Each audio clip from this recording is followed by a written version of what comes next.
Chapter 105. Qingyan's Henjun. Meng Qi's footsteps paused, and her expression became serious. When Yin Qingyan was in his true form, his eyes were blue. When the white-robed man was in his true form, his eyes were no different from ordinary people's. They were dark brown, but deeper and brighter. At this time, his eyes were strangely red, as if they were dyed red with blood. They looked particularly strange. Yin Qingyan looked at Meng Qi with such a pair of eyes. His face was expressionless, and his eyes were colder than his expression. It was as if he had no human feelings, leaving only emptiness and sharpness. Qingyan's Henjun. Meng Qi's mind instantly flashed with countless books she had read. She took 2 steps forward, and her breathing suddenly stopped. A huge resistance came from the front, making it difficult for her to even take a step forward. Meng Qi looked up and looked around in surprise. The room was silent, and a light veil hung from the roof and fell quietly to the ground. What was it? She stared ahead. What was this thing that made it difficult for her to breathe? Meng Qi held his breath and condensed his qi. He slowly took another step forward. Her fingertips on her hands hanging by her sides flashed slightly. Her right hand gently brushed the storage bag, and a silver medicine knife was already in her hand. Yin Qingyan's gaze finally changed a little. His eyes moved slightly, and he looked at Meng Qi's hand hanging by her side and the silver medicine knife. The corners of his lips curled up slightly, but that smile was more like a condescending expert mocking Meng Qi for overestimating herself. Ugh! Meng Qi frowned slightly. When she took that step, she felt as if she had stepped into a huge whirlpool. She couldn't see anything around her, but her body was desperately being torn in all directions. In addition, there was a huge pressure desperately squeezing her, and the force was so strong that it seemed to crush her. Ting! Meng Qi opened her mouth and only said one word. She felt that she had said the rest of the words, but she didn't even hear herself. She opened her mouth again, but no matter what she said, her voice seemed to be swallowed. Meng Qi's expression froze. Could this be? Yin Qingyan's left hand was still pointing to the sky while her right hand was pointing to the ground. The veil beside the bed didn't move at all, but his sleeves were slowly moving. Was it the 5 spirits Yuan Qi? Meng Qi immediately realized that it was the 5 spirits origin Qi in the Starfall Sea. Was Yin Qingyan using the 5 spirits Yuan Qi in the Starfall Sea to heal herself? She stared at the white-robed man in a daze. His clothes seemed to be slowly moved by something tangible.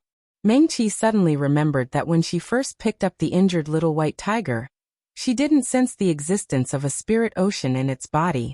Where the spirit ocean should have been, there was only a pitch-black void. The pitch-black void seemed to be able to swallow everything. There was no spiritual energy or inner core. Meng Qi had once treated Su Junmo's injuries. She had seen the spirit sea of the Yao cultivators. In fact, it was not much different from that of the cultivators in the Trichiliocosm. The inner cores of Yao cultivators were slightly different from the inner cores of cultivators, but their spirit seas were not much different. At that time, she didn't think that little white tiger's spirit sea was completely damaged. She thought that it was a young sky demon white tiger. Even if it was a royal, its spirit sea might not have formed yet. In addition, little white tiger was so seriously injured. There was even a barrier injury in its body. Meng Qi now recalled everything that happened that day. Could it be that Yin Qingyan was like Yi Wu, seriously injured to the point that his spirit sea was completely destroyed? But he appeared occasionally and was clearly so powerful. Meng Qi's mind was a little chaotic. For a moment, all kinds of thoughts came one after another. She looked up at the white-robed man in front of her. The other party's eyes were even redder. Yin Qingyan was very good-looking. Even among the countless beauties in the 3 realms, he was definitely the most outstanding one. It wouldn't be an exaggeration to say that he was a peerless beauty. At this moment, his eyes were blood-red and his gaze was cold. He looked strange. Compared to the usual calm white-robed man, he was more mysterious and evil. He actually looked even more attractive. Meng Qi only looked at him for a moment. She felt a little nervous, and her heart also started to beat faster. It was as if those blood-red eyes could really suck away a person's soul. Meng Qi hurriedly turned her head away. She didn't dare to continue staring at Yin Qingyan. She calmed down a little. It seemed that the other party was fine, and was just using the 5-spirit essence energy to heal his injuries. Meng-Chi heaved a sigh of relief and slowly took 2 steps back. She was still holding the medicine knife and looking at the door. At this moment, there was still the demon world battle concubine Yi Wu on the great desolate island. Yin Qingyan should have reached a more critical moment. It was always right to be careful. Meng-Chi thought for a moment, and simply walked to the door. She held the medicine knife and directly carved a Dharma array on the door. She casually took out a few spirit stones and inserted them into the array. Then she turned around and sat back on the chair. She stared at Yin Qingyan for a while. Even though the blood red in his eyes seemed to be thicker, he still looked calm. Meng-Chi kept a few more ling stones in her hand in case she needed them. At this time, she definitely couldn't disturb Yin Qingyan. She even regretted her rashness just now. Meng-Chi simply took out the bamboo slip that recorded the forging method of the 5-spirit cauldron, and surrounded the bamboo slip with ling energy. A moment later, a white light flashed in her hand, and the bamboo slip disappeared. Xiuzhe usually called the initial forging of a soul-tethered talisman the foundation of a talisman. At this time, there was no need for treasures. In the spiritual sea, the Xiuzhe used their spiritual sense and familiar control of ling energy to carve out the initial shape of a talisman. Some Xiuzhe who were called geniuses were born with stronger control of ling energy. Even if they used the same spells, their cultivation speed would be faster than other people's. Moreover, many genius Xiuzhe who were in the late stage of Zhuji would have extra strength to start forging their own soul-tethered talisman. For example, Pei Mufeng, Qin Xioma, and Xue Qingxian of the Xue family. The soul-tethered talisman could be connected to the Xiuzhe's heart. In the end, the Xiuzhe could even cultivate a spiritual sense to live in it. That was the spirit that people often talked about. Pei Mufeng was able to cultivate a sword spirit when he was in the Yuanying stage. He was extremely talented. The people of Falling Star Pavilion were willing to worship him as the pavilion master, not because he was invincible in the sect now, but because the elders had high hopes for him and hoped that he could lead Falling Star Pavilion to the peak. Meng-Chi didn't know if Xue Qingxian had also cultivated a spirit for his soul-tethered talisman. At least Chu Tianfeng and Qin Xioma shouldn't have it now. However, this was something that she would have to consider in the future. Meng-Chi's spiritual sense probed into her spiritual sea. The pure white inner core floated above the spiritual sea. Wisps of spiritual aura wrapped around the inner core, which looked lively and lively. Next to the inner core was the scroll that Lin Yin gave her. It was also wrapped in wisps of spiritual aura, which complemented the inner core. At this time, there was another bamboo slip above Meng-Chi's spiritual sea. The bamboo slip was warm and smooth. It was the bamboo slip that recorded the refining method of the 5-spirit cauldron that she was holding in her palm just now. Meng-Chi's mind moved slightly. After the core formation stage, her control of spiritual sense and spiritual aura was far better than that of the Zhuji stage. She extracted a wisp of spiritual aura from her spiritual sea and wrapped the bamboo slip around the 5-spirit cauldron. The spiritual aura wrapped around the bamboo slip like silk threads. Slowly, like a layer of cocoon, the entire bamboo slip was wrapped inside. There was also a clear light flowing out of the bamboo slip, which in turn illuminated Meng-Chi's spiritual sea. She carefully extracted another wisp of spiritual aura from her spiritual sea and wrapped it around the bamboo slip as well. A moment later, another wisp of spiritual aura appeared. Meng-Chi patiently separated a total of 48 wisps of spiritual aura from her spiritual sea and wrapped them around the bamboo slip little by little. The bamboo slip had long been wrapped in layers of spiritual aura, but the clear light it emitted could still pour out through the thick cocoon of spiritual aura. As the clear light scattered, the spiritual aura wrapped around the bamboo slip seemed to no longer be controlled by Meng-Chi. Instead, it began to be controlled by the clear light of the bamboo slip and began to spin rapidly. Meng-Chi held her breath and extracted the last wisp of spiritual aura from her spiritual sea, wrapping it around the glowing ball of spiritual aura that was getting bigger and bigger. With a soft pop sound, the glowing ball of spiritual aura suddenly jumped twice. Then the shape of the originally round glowing ball began to change. At the bottom of the glowing ball, 3 small bumps slowly grew out. At first, the bumps were just small bulges, but slowly, they grew a little longer. At the same time, the upper half of the glowing ball began to gradually flatten and gradually concave. The entire glowing ball began to transform into the shape of a small cauldron. This process would be very slow and would take about 24 hours. However, Mengqi was not in a hurry. She exhaled. In fact, the first step was to build the foundation of the natal magic treasure. The first step was not difficult. As long as she could get the bamboo slip or jade slip that recorded the method of refining the natal magic treasure, she would have already succeeded in half. The difficult part was to find the necessary heavenly materials and earthly treasures, and then further refine the magic treasures so that they would have different characteristics. For example, this 5-spirit cauldron was not very different from other natal medicine refining cauldrons when it first built its foundation. If Mengqi could not find the 5 elements materials needed to refine the 5-spirit cauldron, such as fire feather, chaos vine, and nether iron, then the 5-spirit cauldron would not be a 5-spirit cauldron. At most, it would just be a small natal medicine refining cauldron. There was nothing magical about it. But now Mengqi stroked her storage bag. She already had the nether iron. She was at least 1/5 of the way to the completion of the 5-spirit cauldron. The corners of her lips curled up slightly. She turned to look at Yun Qingyan, who was still sitting quietly on the bed. This was all thanks to Qingyan's henjun. However, she did not know when he would be done today. Su Junmo, Sister Shui, and the others were still waiting for her. Mengqi looked at the time. The time for an incense stick to burn had already passed, but Yun Qingyan still had no intention of stopping. How about?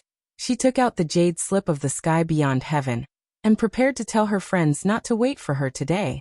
They did not have to set off to the Starfall Sea immediately tomorrow. She could ask them to wait for her for another day. After she asked Yun Qingyan if she could tell them something about the situation in the Starfall Sea, they would give up on the idea of coming to the Starfall Sea. As for how she would get out in the future, Mengqi glanced at Yun Qingyan again. If Qingyan's henjun wanted to stay here for a long time, she could also stay and follow him. Mengqi made up her mind. She reached out and held the jade slip of the sky beyond heaven tightly. Ah! Before she could send her spiritual energy into the jade slip, a huge force suddenly pounced on her with the force of toppling mountains and overturning seas. Mengqi was caught off guard. Her whole body fell backward. The jade slip in her hand also left her hand. It drew a slanted trajectory in the air, and landed on the ground beside her. Mengqi did not have time to care about the jade slip. She pushed off the ground with her hand and jumped up. Before she could stand up straight, another huge gust of wind rushed toward her. This time, the wind carried tiny water droplets. The water droplets were crystal clear and looked exceptionally cute. However, Mengqi knew that if she was hit by these cute little water droplets, her body might be directly penetrated. She suddenly leaned back, narrowly avoiding some of the small and exquisite water droplets. Qingyan's henjun. This was the first thought that flashed through her mind. Did something happen? Mengqi did not care about her embarrassment. She rolled on the ground, and then jumped up again. The room, which was still quiet just now seemed to have just experienced a catastrophe. The light gauze hanging from the roof had completely disappeared. Even the carved bed had disappeared. Yun Qingyan was still sitting cross-legged, but his whole body was floating in the air. There was no wind in the room, but his sleeves were fluttering. The hem of his robe was raised and made a chi-chi sound, like the sound of a sharp knife cutting through the air. As if he felt Mengqi's gaze, Yun Qingyan suddenly opened his eyes and looked at her. The blood in his eyes was thicker. They were as cold as ice and frost. He was like a demon, extremely strange and charming. Beside him, a transparent and formless red flame suddenly ignited. After a short while, black water poured out and extinguished the flames. Then, Yun Qingyan was enveloped in the water. The water was transparent. Mengqi could see his clothes rolling in the water. In the blink of an eye, the huge rock suppressed the black water and fell from the sky. The dark gray rock was still transparent. It looked terrifying, but it did not even break a single hair on Yun Qingyan's head. In the blink of an eye, countless young saplings grew out of the rock. The rock fell apart and turned into countless fragments, completely dissipating. The transparent flame swept over again and burned the saplings. Meng-Chi took a deep breath and barely suppressed the shock in her heart. She could guess that these strange phenomena should be the manifestation of the 5 spirits' vitality that Yin Qingyan used to heal his injuries. But why was it like this? Although she had never tried to use the 5 spirits' vitality to treat illnesses, the 5 elements in the world restrained and also reinforced each other. Only in this way could they circulate endlessly. If the 5 spirits' vitality was used to treat illnesses, it should not be like this. It should be the 5 elements reinforcing each other. Only in this way could they circulate endlessly. Yin Qingyan, right? Meng-Chi's heart suddenly moved. Above her spiritual sea, the bamboo slip that Lin Yin gave her suddenly lit up. She hurriedly sent a wisp of divine sense into it. She could only read the first 4 volumes of the bamboo slip. Now, after the 4th volume, there was new content that she had never seen before. The 5 elements repel each other. This is a sign of qi deviation. Meng-Chi was stunned. She hurriedly withdrew her divine sense and looked at Yin Qingyan. Could it be that Qingyan's Henjun was about to enter qi deviation? The huge rock suppressed the black water again. The saplings broke out of the ground. And then the flames burned. The blood in Yin Qingyan's eyes was even thicker than before. There was even a faint black aura flashing in them. The gaze in those eyes was also like knives and ice. There was no warmth in them. Meng-Chi held her breath and took a step forward. In her spiritual sea, a second line of words appeared on the bamboo slip that Lin Yin gave her. 5 Essences Meditation Mantra. Meng-Chi quickly scanned the mantra. The meditation mantra was a common mantra used to straighten out the spiritual aura of qi deviation. Previously, Qin Xiaoma was stabbed in the back by a friend. He was seriously injured during the tribulation and went into qi deviation. His spiritual aura was in a mess. Meng-Chi relied on the meditation mantra to heal him. The 5 Essences meditation mantra on the bamboo slip was very similar to the meditation mantra, but more complicated and powerful. When Meng-Chi learned cultivation mantras, the attack mantras were extremely slow. However, the medical mantras were completely different. In addition, she already knew the meditation mantra. Not only did she know it, but she also practiced it to the 4th level. Later, her medical skills advanced to the 4th level, and the meditation mantra also reached the 5th level. Meng-Chi closed her eyes, and the spiritual aura in her body slowly circulated. The 5 Essences meditation mantra was based on the meditation mantra. She only tried it twice and completely mastered it. Moreover, she was surprised to find that the 5 Essences meditation mantra seemed to be the same as the meditation mantra. As soon as she learned it, it was already at the 5th level. Meng-Chi took a deep breath. She took out the last bottle of North Dark Dan from her storage bag. There were still 9 North Dark Dan inside. The 5 Essences meditation mantra consumed even more spiritual aura. Meng-Chi wasn't sure how many times she could use it. She took out another porcelain bottle. There was only 1 dark blue Dan inside. This was the Tsangming powder. It could instantly raise a Xiujia's cultivation to the great circle of the same major realm. Even if one couldn't use their spiritual aura for 3 days after taking it, their realm could drop if they weren't careful. However, whatever. Meng-Chi finished her preparations and walked towards Yin Qingyan. She had only taken 1 step when she was forced to sway slightly by the strong wind. Qingyan's Henjun. Meng-Chi softened her voice and said seriously, "I won't harm you." She opened her eyes wide and met Yin Qingyan's blood-red and emotionless eyes. Since it was just a sign of going crazy, then it meant that she hadn't gone crazy yet. Meng-Chi had practiced medicine for many years and was clear about this kind of subtle difference. So she was certain that Yin Qingyan still had a clear mind and knew what she was saying. As expected, the strong wind that was pressing down on Meng-Chi and making it hard for her to breathe seemed to lessen. She held her breath and carefully took a step forward, walking steadily towards Yin Qingyan. Qingyan's Henjun. Meng-Chi walked step by step and finally reached the man's side. The 5 element apparitions seemed to be powerful, but in reality, they only affected Yin Qingyan. She didn't feel anything. The spiritual aura that the other person instinctively released to defend himself had a greater impact on Meng-Chi. Meng-Chi had already put away the medicine knife. She stuffed the Dan into her mouth and separated a small thread of spiritual aura to surround the Dan. This didn't use much spiritual aura, and allowed her to control these North Dark Dan. She could use them one by one for her own use. As for the dark blue Tsangming Dan, Meng-Chi prepared to use it at the end. She stretched out her hands and the fingertips of both hands flickered. The 5 Skanda meditation mantra instantly took away 1/10 of her spiritual aura. Meng-Chi smiled bitterly. At times like this, she especially hated that she wasn't strong enough. If she was already in the spirit-severing stage, or even if she was in the nascent soul stage, her chances would be much higher. Meng-Chi reached out and held Yin Qingyan's hands. The other party's slender and strong fingers were shockingly cold. As soon as she put her hand on them, a huge amount of chaotic spiritual aura rushed into her body. At times like this, Meng-Chi calmed down.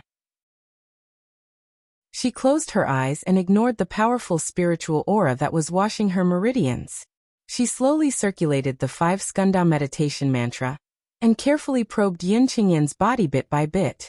At first, Meng-Chi could only send a little of the 5 Skanda meditation mantra into Yin Qingyan's body. Soon, it was crushed into nothingness by the spiritual aura in Yin Qingyan's body, which was much stronger than hers. The spiritual aura flowed into her body in reverse and cut through Meng-Chi's meridians like knives and swords. She frowned slightly and her body trembled slightly. The dim light on her fingertips lit up again. Meng-Chi had a 5th realm cultivation technique and was already a 4th grade medical cultivator. Even in the Trichiliocosm, she could barely save a spirit-severing stage cultivator. When Yin Qingyan was intact, he was definitely not in the spirit-severing stage. However, his injuries were too serious. Even in the Starfall Sea's Great Desolate Island, he recovered some of his strength with the help of the 5 spirits' primordial qi. However, the strength he recovered was less than 10% of his original strength. The spiritual aura he could mobilize now was only 10% to 20% of his recovered strength. Therefore, although Meng-Chi was very uncomfortable, she couldn't bear it completely. She held Yin Qingyan's hands tightly and stubbornly sent the 5 Skanda meditation mantra into his body again and again. The North Dark pills melted one by one and filled Meng-Chi's dry spiritual sea. Time seemed to have passed for a long time, but also seemed to have passed in an instant. Meng-Chi's spiritual sea was full and empty again. The violent and chaotic spiritual aura in Yin Qingyan's body was finally no longer as chaotic as before. It was filled with indescribable aggression and hostility. Under the pacification of Meng-Chi's mantras, they gradually calmed down. If Meng-Chi opened her eyes to take a look at this moment, she would discover that the 5 elements around Yin Qingyan's body were no longer as terrifying as before. At least, it didn't seem as vast and terrifying as before. However, the blood-red color in the other party's eyes was still deep and thick, and it was getting redder and redder. When the 7th North Dark pill turned into spiritual aura and filled Meng-Chi's spiritual sea, the back of the green-robed girl's clothes was already soaked. Fine and dense beads of sweat appeared on her forehead. Her originally fair forehead was covered in dense sweat. Even the tip of her jade-like nose was soaked with sweat. Meng-Chi's originally bright red lips also became a little pale. She was originally standing in front of Yin Qingyan. At this moment, her thin body was trembling slightly, and her hair was soaked with sweat, as if she would collapse at any moment. However, Meng-Chi could feel that the spiritual aura in the other party's body was becoming smoother and quieter. She heaved a sigh of relief and didn't dare to let go of her hands, afraid that if she didn't pay attention, all her previous efforts would be wasted. After all, there were hidden dangers when external forces interfered with and smoothed out the spiritual aura. If all her previous efforts were wasted, Meng-Chi was worried that Yin Qingyan would directly suffer from qi deviation because of her counterattack, and it might even be worse than before. The 8th North Dark pill, then the 9th, Meng-Chi could already reach the edge of Yin Qingyan's spiritual sea. Under the effect of the 5 Skanda meditation mantra, even that pitch-black void didn't seem so terrifying anymore. Finally, the last bit of spiritual aura was used up. She didn't have any more North Dark pills, but she still had the Tsangming powder. The Tsangming powder could allow her to instantly become a perfected Jindan cultivator. In that case, it should be enough. When Meng-Chi thought of this, She opened her eyes slightly and smiled slightly at Yin Qingyan with half-closed eyes. She knew that she definitely looked a little disheveled right now. She could even feel the coldness on her back, and her clothes were soaked with sweat. Mengqi's heart moved slightly. The spiritual aura wrapped around the Tsangming powder was withdrawn, and the Tsangming powder dispersed. She smiled at Yin Qingyan again. Although the white-robed man's eyes were still bloodshot, they weren't as cold as before. Mengqi closed her eyes again. At this moment, she suddenly felt a heavy weight on her shoulder, and a strong force attacked her. Mengqi didn't have time to react at all. She felt the world spin, and with a heavy weight on her back, she was already heavily pressed to the ground. Chapter 106. Ugh! Mengqi's brows furrowed tightly. Her back hit the ground, and something soft gently supported her.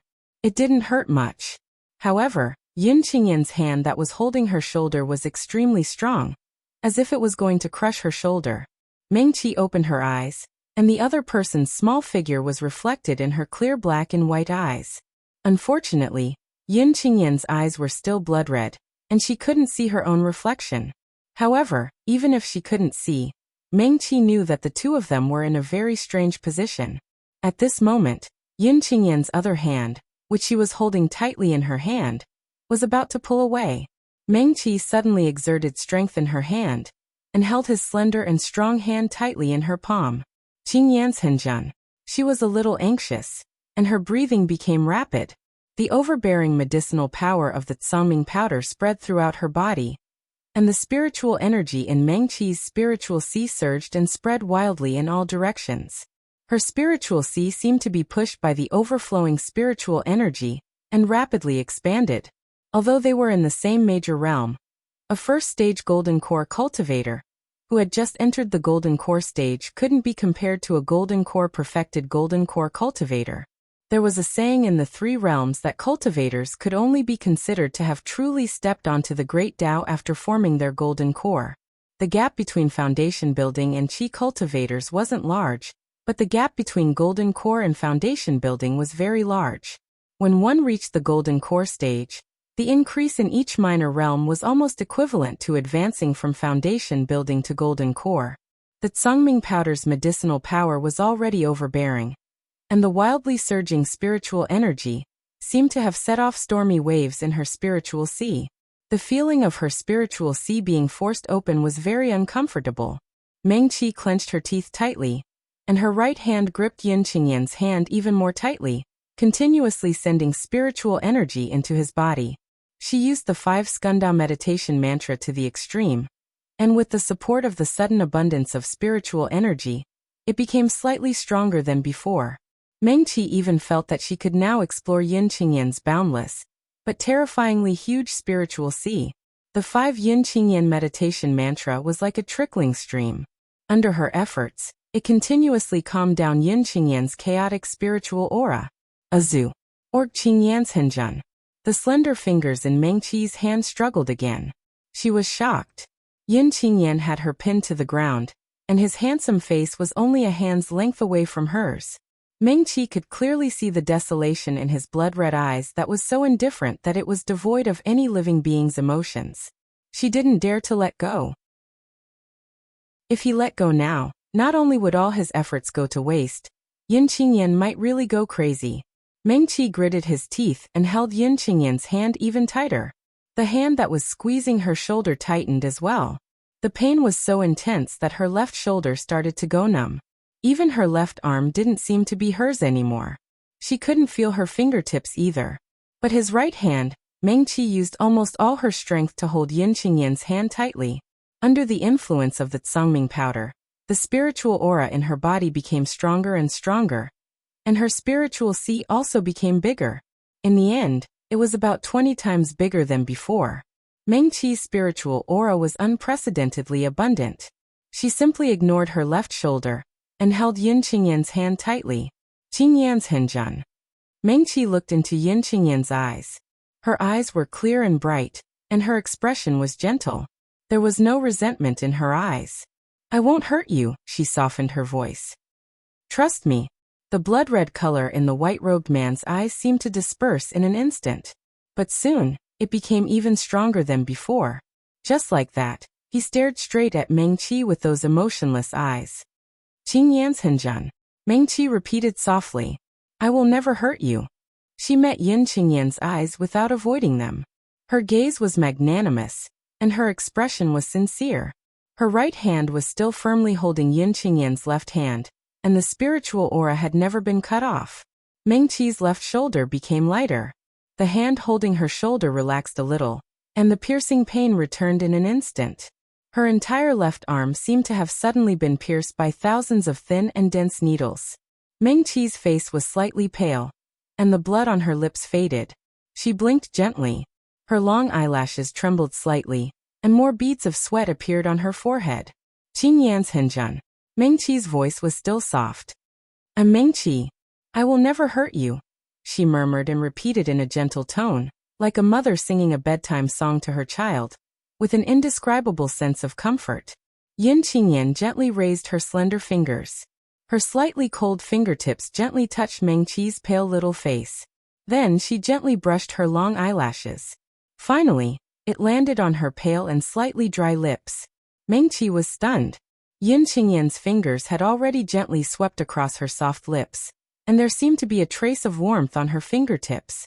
The blood in his eyes was still very thick, so Meng Qi couldn't see through his thoughts at all. However, his left hand, which was held by her, stopped struggling and no longer tried to pull away. Soon, even his right hand moved away from Meng Qi's lips, and he seemed to be slowly able to control his divine sense. Meng Qi breathed a sigh of relief, even though the two of them were still in a very strange position. But forget it. As long as Yin Qingyan was fine, it was fine. If he really suddenly wanted to hurt her, Meng Qi would definitely not be a match for Yin Qingyan, even if she had the help of the Tsangming powder, and temporarily raised her cultivation level to the peak of the Golden Core realm. Meng Qi slowly exhaled. She closed her eyes again, and began to concentrate on continuing to use the 5 Skanda Meditation Sutra to tidy up the spiritual aura in Yin Qingyan's body. However, in the next moment, Meng Qi felt a slight pain in her chin, and someone had already pinched it. She quickly opened her eyes and could only see Yin Qingyan's suddenly magnified face in front of her. Even at such a close distance, it was still a flawless face. Before she could react, she felt a warmth on her lips, and Yin Qingyan's lips had already covered hers. Meng Qi. Meng Qi. Her breathing became erratic. Meng Qi didn't know how she came back to her senses. Or perhaps her divine sense had been completely withdrawn from her body, and had been floating very high in the clouds. It made her float up and down, as if she was dreaming. Her mind was completely blank. Meng Qi was completely relying on her instincts to continue holding Yin Qingyan's hand and not let go. She had already used the 5 Skanda Meditation Sutra more than 100 times today. She was so familiar with it that she didn't need to control it at all. It could repeat itself and continuously enter Yin Qingyan's body. She couldn't. The only thought Meng Qi still had was that she couldn't let go of Yin Qingyan's hand. She even used more strength and held Yin Qingyan's left hand even tighter. Her ears were wet, and her mind was in a mess from the sound of breathing.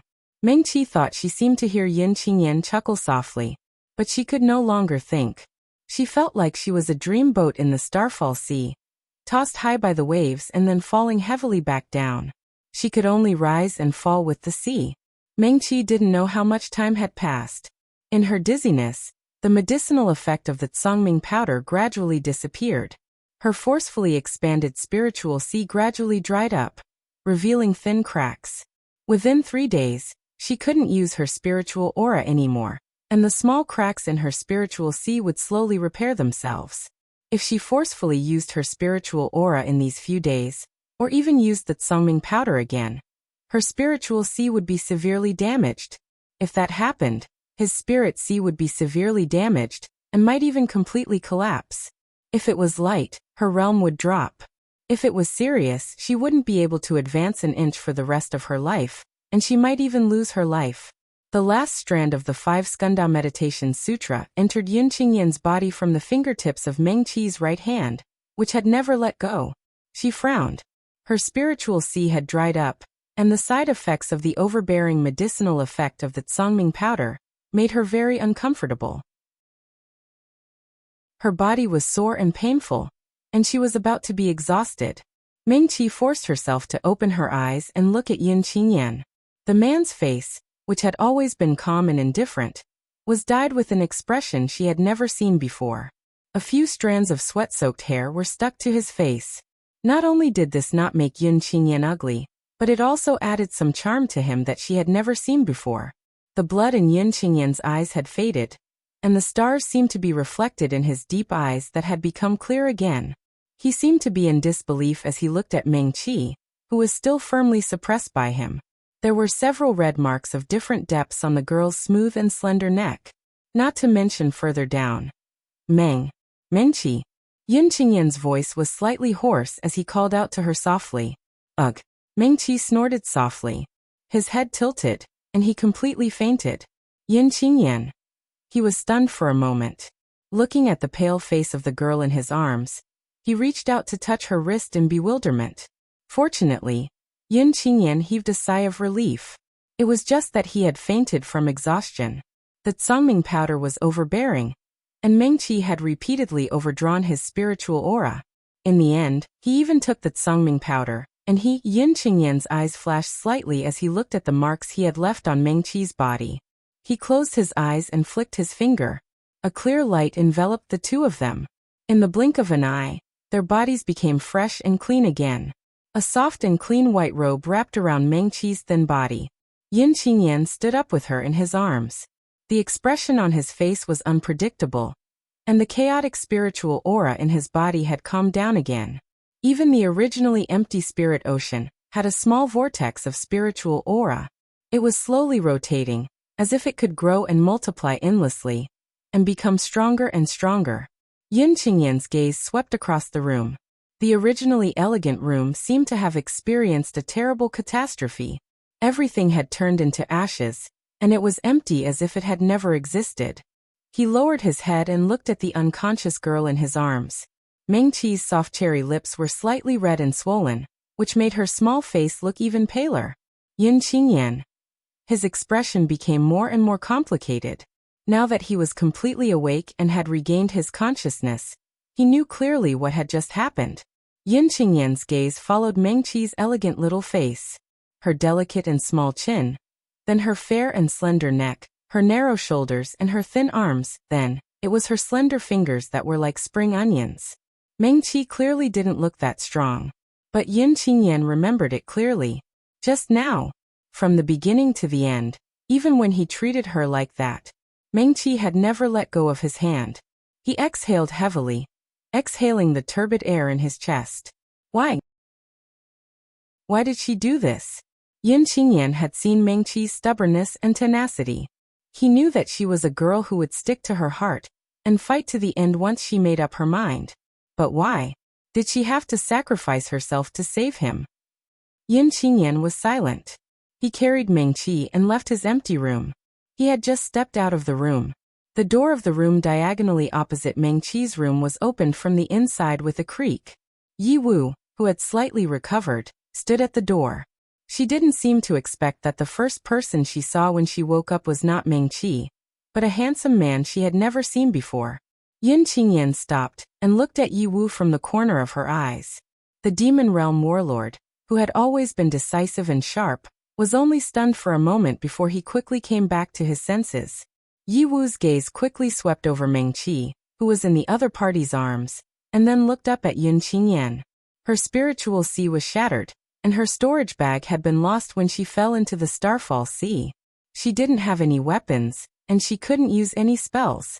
Yi Wu instantly became alert and looked at Yin Qingyan warily. If she wasn't mistaken, Mengqi had fainted. He was clearly energetic just now, but now his face was pale, and he was in someone's arms. Who are you? Although it was obvious that Yin Qingyan wasn't someone she could afford to offend, Yi Wu still asked, "What happened to Mengqi?" Yin Qingyan glanced at her coldly. He carried Mengqi and didn't stop walking, delicately walking into the depths of the manor. "Stop." Yi Wu bowed slightly, like a cheetah ready to pounce. His gaze was cold and sharp as he looked at the white-robed man with a cold expression. "What happened to Mengqi?" "Go back." Yin Qingyan flicked his sleeves. He didn't stop walking, but a gust of wind rushed towards Yiwu. A strong gust of wind swept up the tall Devil World battleship and threw her back into her room, closing the door behind her. Yiwu jumped up and rushed towards the door again. Although the gust of wind was strong, Yin Qingyan had obviously shown mercy, so she wasn't injured. She hurriedly opened the door again, but it was quiet outside. Even the white-robed man's tall figure had disappeared.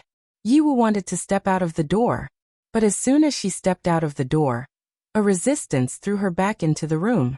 She jumped up again. Although she wasn't injured, her spiritual sea was indeed damaged, and she was no different from an ordinary person. The white-robed man flicked his sleeves. He was so powerful. Yiwu felt a chill run down her back. Mengqi was unconscious and fell into the hands of such a strong person. Then she looked worriedly outside the door, countless thoughts flashing through her mind. This was obviously a manner. Yiwu quickly judged. It was the morning of the second day after Mengqi brought her back. The sun had already risen, but the stars in the sky were still bright. Even the sunlight couldn't take away the brightness of the stars. This place should still be in the Starfall Sea. To be able to own such a manor in the Starfall Sea, Yiwu sucked in a breath of cold air. What was the background of this handsome and otherworldly white-robed man? As far as she knew, even the masters of the 5 great demon residences in the demon realm couldn't do it. Yiwu stood worriedly at the door. Was it because Mengqi had saved her and angered the master of this place? Was that why he was treated like that? Yiwu's jaw tightened.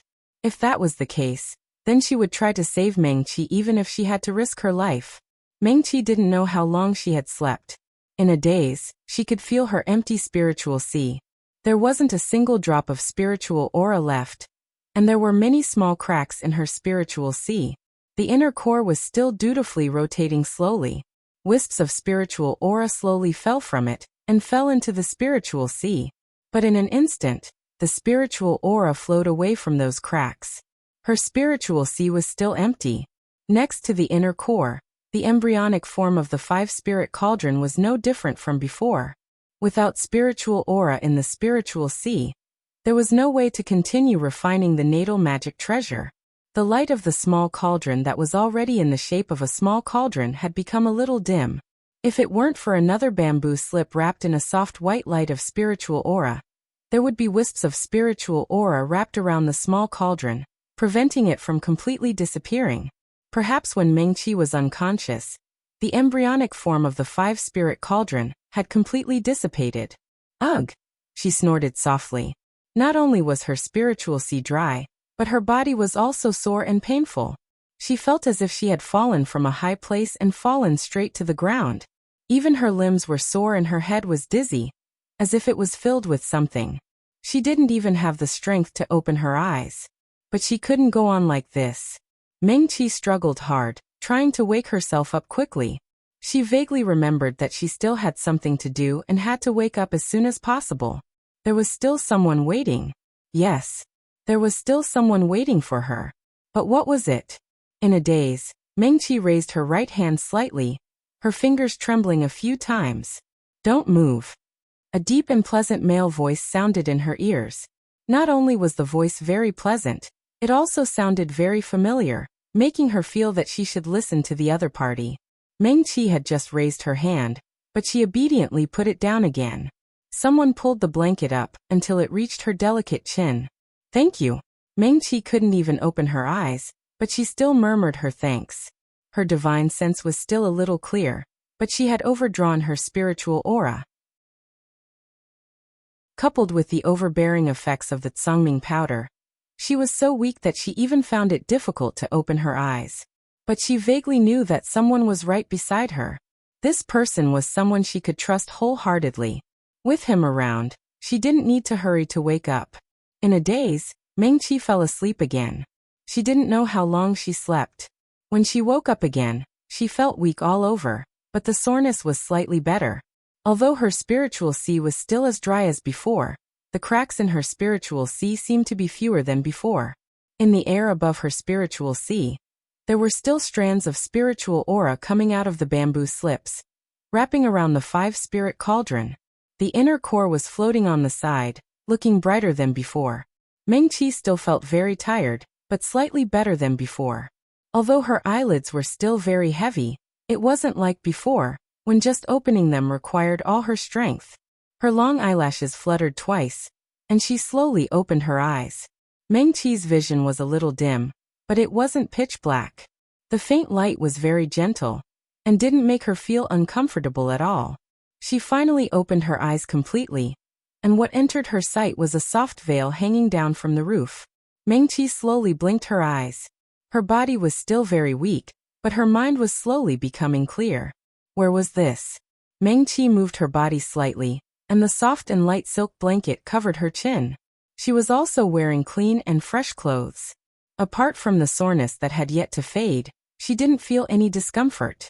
She took a deep breath, supported herself with one hand on the bed, and tried to sit up. As soon as Meng-Chi moved, a hand reached out and pulled the thin blanket over her, supporting her back through the blanket and helping her sit up. She turned her head to look beside her. Yin Qingyan was sitting on the recliner by the bed. Under the soft light of the night pearl, Meng-Chi could even see his every move clearly. The white-robed man had one leg stretched out, and the other was casually stepping on the recliner. He was leaning slightly and gently supporting her. Qingyan's. Meng-Chi's eyes suddenly lit up. Are you okay? Yin Qingyan. He looked at Meng-Chi with a complicated expression. The joy on the girl's face was sincere, and even her sparkling eyes were clear and clean. Meng-Chi subconsciously reached out her right hand to Yin Qingyan's wrist, and a faint light lit up on her fingertips. Ugh, she groaned. She felt that she had slept for a long time, but in fact it had only been a day and a night. The overbearing effects of the Tsangming powder had yet to fade. She used her spiritual aura, and her spiritual sea shook, making her dizzy. Yin Qingyan grabbed Meng-Chi's hand. When she came back to her senses, she felt a huge amount of pure spiritual aura slowly flowing into her body. Her spiritual sea felt like it had been sprinkled by rain, and she instantly felt like she was bathing in a spring breeze. However, the spiritual aura was quickly withdrawn. Yin Qingyan said, "Your spiritual sea hasn't recovered yet. It can't take it." Okay. Meng-Chi nodded obediently. Yin Qingyan was much stronger than her. He wasn't a medical cultivator, so he didn't know any medical cultivation techniques. It was okay for him to help her stabilize her shaking spiritual sea. If he really sent a large amount of spiritual aura into Meng-Chi's body to help her repair her spiritual sea might have exploded, and she might have died. Qingyan's. Meng-Chi looked up at him again. Are you okay? I'm fine. Yin Qingyan's expression was complicated. That's good. Meng-Chi breathed a sigh of relief. Although she couldn't use her spiritual aura, her divine sense had completely recovered.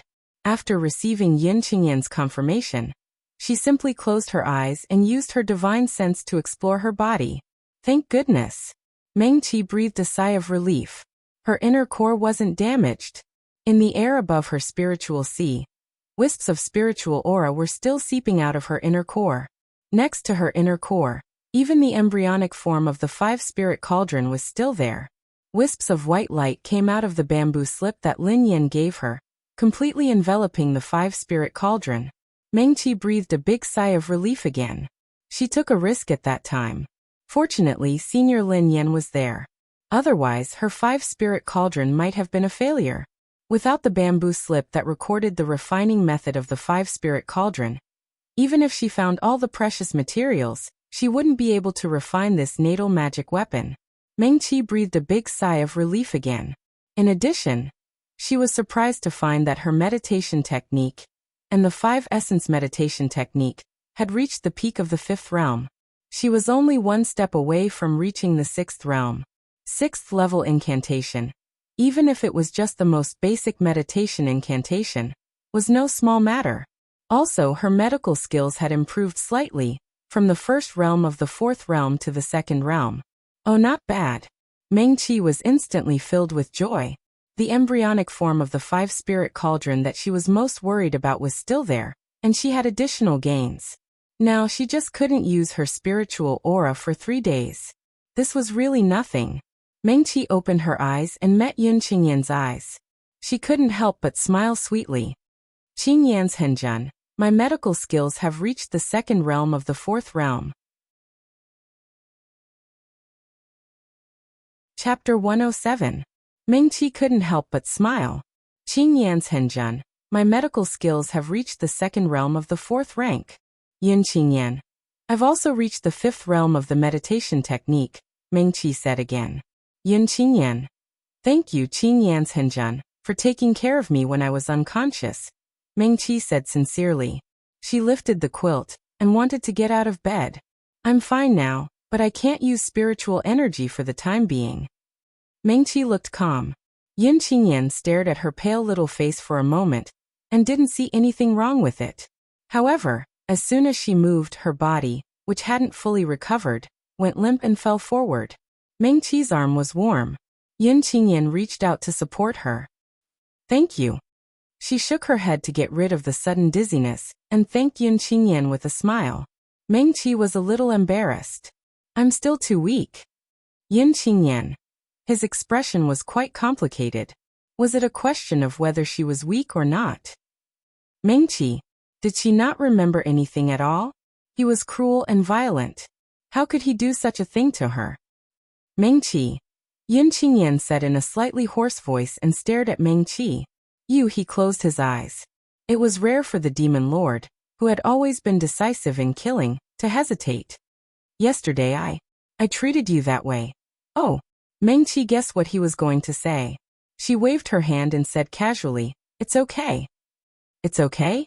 Yin Qingyan was startled. Yes. Ming-Chi nodded. It's okay. She sat on the edge of the bed. Her bare feet hung down, and faint red marks could be seen on her fair and slender ankles. It was the same for white wrist. Yin Qingyan's white robe was loosely draped over her body, revealing Ming-Chi's slender neck. There were still a few dark red marks on her delicate skin, spreading from her neck down to her collarbone. In the end, it disappeared into the white robe, causing one's imagination to run wild. Ming-Chi reached out and tucked a few strands of hair behind her ear. Yin Qingyan's eyes followed her every move. She looked at her small earlobes and her long black hair. After being in a coma for a day and a night, Ming-Chi's hair was a little messy, which made her small face look even more beautiful and delicate. Ming-Chi said. Qing Yan's Henjun was on the verge of Qigong deviation at that time. His spiritual aura was chaotic, and he didn't know what he was doing at all. Furthermore, she really felt that it was nothing. I'm not hurt either. Ming-Chi explained seriously. My cultivation level isn't high enough, so I need to use the Tsangming powder. I can't use my spiritual aura for the time being. The cracks in my spiritual sea are also caused by the overbearing medicinal properties of the Tsangming powder. This will recover in 3 days. This has nothing to do with Qing Yan's Henjun. Yin Qingyan's expression became more and more complicated. She looked at Ming-Chi with a heavy gaze. After Ming-Chi said what she needed to say, she had already taken out her spare green robe, shoes and socks from her storage bag. She had just leaned over to put them on when Yin Qingyan reached out and took them. I'll do it. He reached out and held her smooth ankle in front of him, while his other hand naturally put on her shoes and socks. When the warm and dry hand clasped her skin, Ming-Chi finally felt a little strange. Her face suddenly felt a little hot. The place where Yin Qingyan clasped seemed to have become strange. It seemed that there were tiny insects crawling around there. It was itchy and bit by bit, it tickled from her ankle to the bottom of her heart. Ming-Chi subconsciously retracted her foot. She looked up and met Yin Qingyan's deep eyes. I can do it myself. Ming-Chi murmured. She couldn't use her spiritual aura now. Otherwise, she wouldn't have to go through so much trouble. She could change into new clothes in the blink of an eye. Yin Qingyan looked away. He didn't say anything. He just clasped Ming-Chi's ankle almost stubbornly and carefully put on her stockings. Yin Qingyan got up and turned to walk out of the door. As for the rest, his voice was a little dry and hoarse. His fingertips still felt the delicate touch of the girl's skin. Yin Qingyan felt a little headache. He strode out of the door. The door opened and then closed. Ming-Chi slowly withdrew her gaze. She lowered her eyes and stared at her feet in a daze. She sat alone on the bed for a moment. It was very strange. She didn't think much of what had happened before. Sometimes, doctors would be exposed to all kinds of great dangers when treating illnesses and saving people. She wasn't injured, her life wasn't harmed, and her cultivation level even improved. As she said, the Tsangming powder was too strong, so she couldn't use her spiritual aura for 3 days. This was completely acceptable to Meng Qi. But just now she felt really strange just now. Yin Qingyan didn't urge her. Meng Qi sat in a daze for a moment before she changed into a green robe and put on her boots. She jumped out of bed, feeling refreshed and comfortable. Although she still couldn't use her spiritual aura for the time being, the soreness in her body had lessened a lot after sleeping for so long. Meng Qi stomped her feet, took a deep breath, and went forward to open the door. This was no longer the room they were staying in now. Outside the door was a much larger garden. There were flowers and trees, and there was even a small pond. An arc-shaped flying bridge crossed over the pond. At one end of the bridge, there was a tall tree. Yin Qingyan, dressed in a white robe, stood under the tree. He stood with his hands behind his back. His face was stunning as he looked quietly at the pond. The lotus flowers were blooming there. They were a little different from the ones Meng Qi had seen in the past. On the same flower, there were purple and white petals. They were layered and looked exceptionally beautiful. Some of the lotus flowers had already withered, and the remaining lotus heads were standing in the wind, swaying gently. Meng Qi's attention was immediately attracted by the lotus flowers. Purple wave. It's the purple wave lotus. She couldn't believe it. There's such a large area here? God. The 3,000 worlds are almost extinct. I heard that there might still be remnants of the demon world, but they're very rare. According to the records, they haven't appeared for hundreds of years. Meng Qi ran to the side of the pond and looked at the lotus pod. She couldn't use her spiritual aura, so she could only stretch her neck to look at them from a distance. She said, "The purple wave lotus itself can't be used as medicine. I heard that it blooms once every 10 years and bears fruit after 10 years. If the flowers fall and form a lotus head, the lotus seeds will mature after 10 years. They can cure all the fire and heat poisons in the world." Meng Qi looked at the lotus heads swaying in the wind with some envy. In some of the lotus heads, the lotus seeds had turned dark black. Obviously they had matured. There are so many of them here. It's so good. She murmured and turned to look at Yin Qingyan. This was a spiritual flower that she had only seen recorded in books. It had long been extinct in the 3,000 worlds. It was said that in the demon world, it could only be found in the most dangerous 33rd heaven at the bottom. However, the barrier between the demon world and the 3,000 worlds was very strong. Not to mention whether Meng Qi could go to the demon world. Even if she did, she estimated that she wouldn't be able to live to the 33rd heaven. Didi Pavilion. Moreover, it was said that the serene pond was extremely dangerous. A drop of water was enough to kill a nascent soul cultivator instantly. Meng Qi pursed her lips. There were so many of them here. Could she pick a lotus head? Yes. She looked expectantly at Yin Qingyan, under the big tree at the end of the flying bridge. The white-robed man's expression was more complicated than before. His deep eyes had been staring at Meng Qi without blinking ever since she went out. Meng Qi's face turned slightly red. After all, she wanted to ask for something, and what she wanted was the precious lotus seeds of the purple lotus. She looked away slightly, too embarrassed to look at Yin Qingyan. Meng Qi's breathing suddenly stopped, and her eyes instantly widened. She looked up at the big tree beside Yin Qingyan in disbelief. The big tree was very tall, and its leaves were green and luxuriant. In addition, there were also small and cute red fruits hanging between the leaves. The small fruits were round, and about the size of Meng Qi's pinky knuckle. They were gathered together in clusters and looked very attractive. Phoenix fruit. Meng Qi stamped her feet and ran to the big tree in a few steps. She tiptoed and looked up at the big tree. The leaves of the big tree were bigger than her palm. They were verdant and drooping on the branches. They looked like slender and elegant phoenix tail feathers, clustered around the bright red fruits. Meng Qi took a deep breath and couldn't believe her eyes. It's really the phoenix fruit. She was stunned. How many were there? The phoenix fruit was the main ingredient of the nirvana pill. The name of the Nirvana pill was enough to bring a seriously injured person back to life. As long as there was still a breath left, it could pull you back from the gates of hell, and at least save your life. This was not extinct like the purple lotus. As far as Mengqi knew, the phoenix fruit would occasionally appear in the 3,000 worlds. It was said that there was a phoenix fruit tree that was tens of thousands of years old in the demon realm, and it was with the heavenly demon phoenix.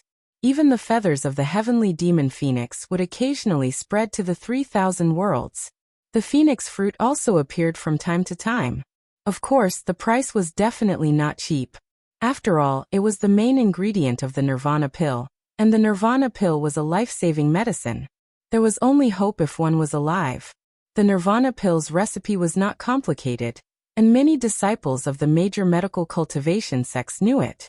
It was just that the recipe was easy to get, but the phoenix fruit was difficult to find. Mengqi had never seen so many phoenix fruits before. She was simply mesmerized. There were at least thousands of phoenix fruits on the tree, which meant thousands of Nirvana pills. She subconsciously swallowed her saliva with some difficulty. That was thousands of lives. The heavenly auction house in Sky Beyond Heaven might occasionally sell Nirvana fruits, but one fruit would cost at least 10 Xian spirit stones. This was even more precious than the blazing feather. After all, without the blazing feather, at most, the power of the fire-type Dharma treasure would not be that strong. Or some cold poison that was difficult to cure. But the Nirvana fruit was life. Mengqi's hands that were hanging by her side relaxed, then slowly clenched, and relaxed again. Her fingers trembled slightly. Boo-hoo, I want it so much. I really want it. She couldn't use her spiritual energy now. Otherwise, even if Yin Qingyan was by her side, he might not agree to give it to her.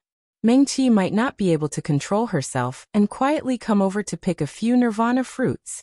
Yes, she also wanted to pick a purple lotus's lotus seed pod. Even one would do. As Mengqi thought, she looked at the gently swaying lotus seed pod in the pond again. She decided she would find a way to stay here. She would not leave. At least wait until she could use her spiritual energy to try it. You want it? Yin Qingyan's expression changed unpredictably, and his gaze finally fell on Mengqi's face. Had her gaze ever stopped on him since she left the house? Yin Qingyan's gaze became deep and cold. Yes. Mengqi immediately nodded without any intention of being tactful or courteous. Yin Qingyan did not immediately speak and just looked at her quietly. Mengqi was a little embarrassed by his gaze, so she quickly looked away and muttered, "There's no need to trouble Qingyan's Henjun. When my spiritual energy recovers, I can pick it myself. I only want 12. She pursed her lips. Could she take 12 Nirvana fruits from the entire tree? She could. Yin Qingyan had always been generous, so she definitely could. Yes. Yin Qingyan said, I can give you even more. Mengqi's eyes lit up. She suddenly turned her head to look at the handsome man in white robes. Yin Qingyan was already very handsome. Even in the 3 realms of cultivators where there were countless beauties, he could still be called a great beauty. At this time he was wearing a white robe, and his black hair was tied up by a small black jade crown. He was so perfect that he looked like he had walked out of a painting. Yin Qingyan looked into Mengqi's eyes and said in a slightly hoarse voice, You can have as many as you want. Mengqi. At this moment in her eyes, Yin Qingyan was so handsome that he could fly into the sky. He was the number 1 in the 3 realms. Kiss me. Yin Qingyan said in a hoarse voice. You can pick as many as you want. Mengqi was stunned. She stared at Yin Qingyan with a surprised look in her eyes. She understood every word of these 4 words, but when they were put together, Mengqi felt her mind go blank. She couldn't understand them at all. Kiss you. Mengqi could only repeat, her head tilted slightly. Kiss where? She instinctively asked. Her gaze slowly swept over Yin Qingyan's straight eyebrows, his starry eyes, and then his high nose. Finally, her gaze landed on his thin lips. Some messy memories appeared in his mind. It wasn't that Mengqi didn't remember. That day, Yin Qingyan's blood-red eyes were so thick that it seemed like they were going to devour her completely. She also remembered how domineering and passionate he was when he pressed his lips against hers. To her, this was probably the same kind of danger that she had encountered in the past when she was saving people. But at this time, the two of them were standing in a picturesque garden with clear minds. The white-robed man's eyes were clear, and he looked very calm. Meng-Chi hadn't moved yet. Yin Qingyan suddenly took a step forward. He raised his hand and pinched Meng-Chi's small chin. It was clearly just a warm fingertip, but when it touched the skin of her chin, it burned like a flame. Meng-Chi instinctively took a step back, tilted her head slightly, and opened Yin Qingyan's fingers. Before she could react, her face had already turned red. "Ha!" Yin Qingyan suddenly laughed softly. So it wasn't that she didn't feel anything at all. He almost thought that Meng-Chi really didn't care at all. He thought that in the eyes of the girl, he was no different from Ji Wujiang, Chu Tianfeng, and Qin Xiaoma. He was just someone she wanted to save. So there was still a difference. Yin Qingyan's gaze softened. Forget it, forget it. He was in a good mood and waved his hand. You can pick it if you want. It doesn't matter if you pick it all. No need to kiss. Meng-Chi was obviously a little embarrassed, but when she heard this, she immediately became excited again. Where are the lotus seeds of the purple lotus? Meng-Chi glanced at him quietly. Yin Qingyan's lips even curled up slightly, and he seemed to be in a much better mood than before.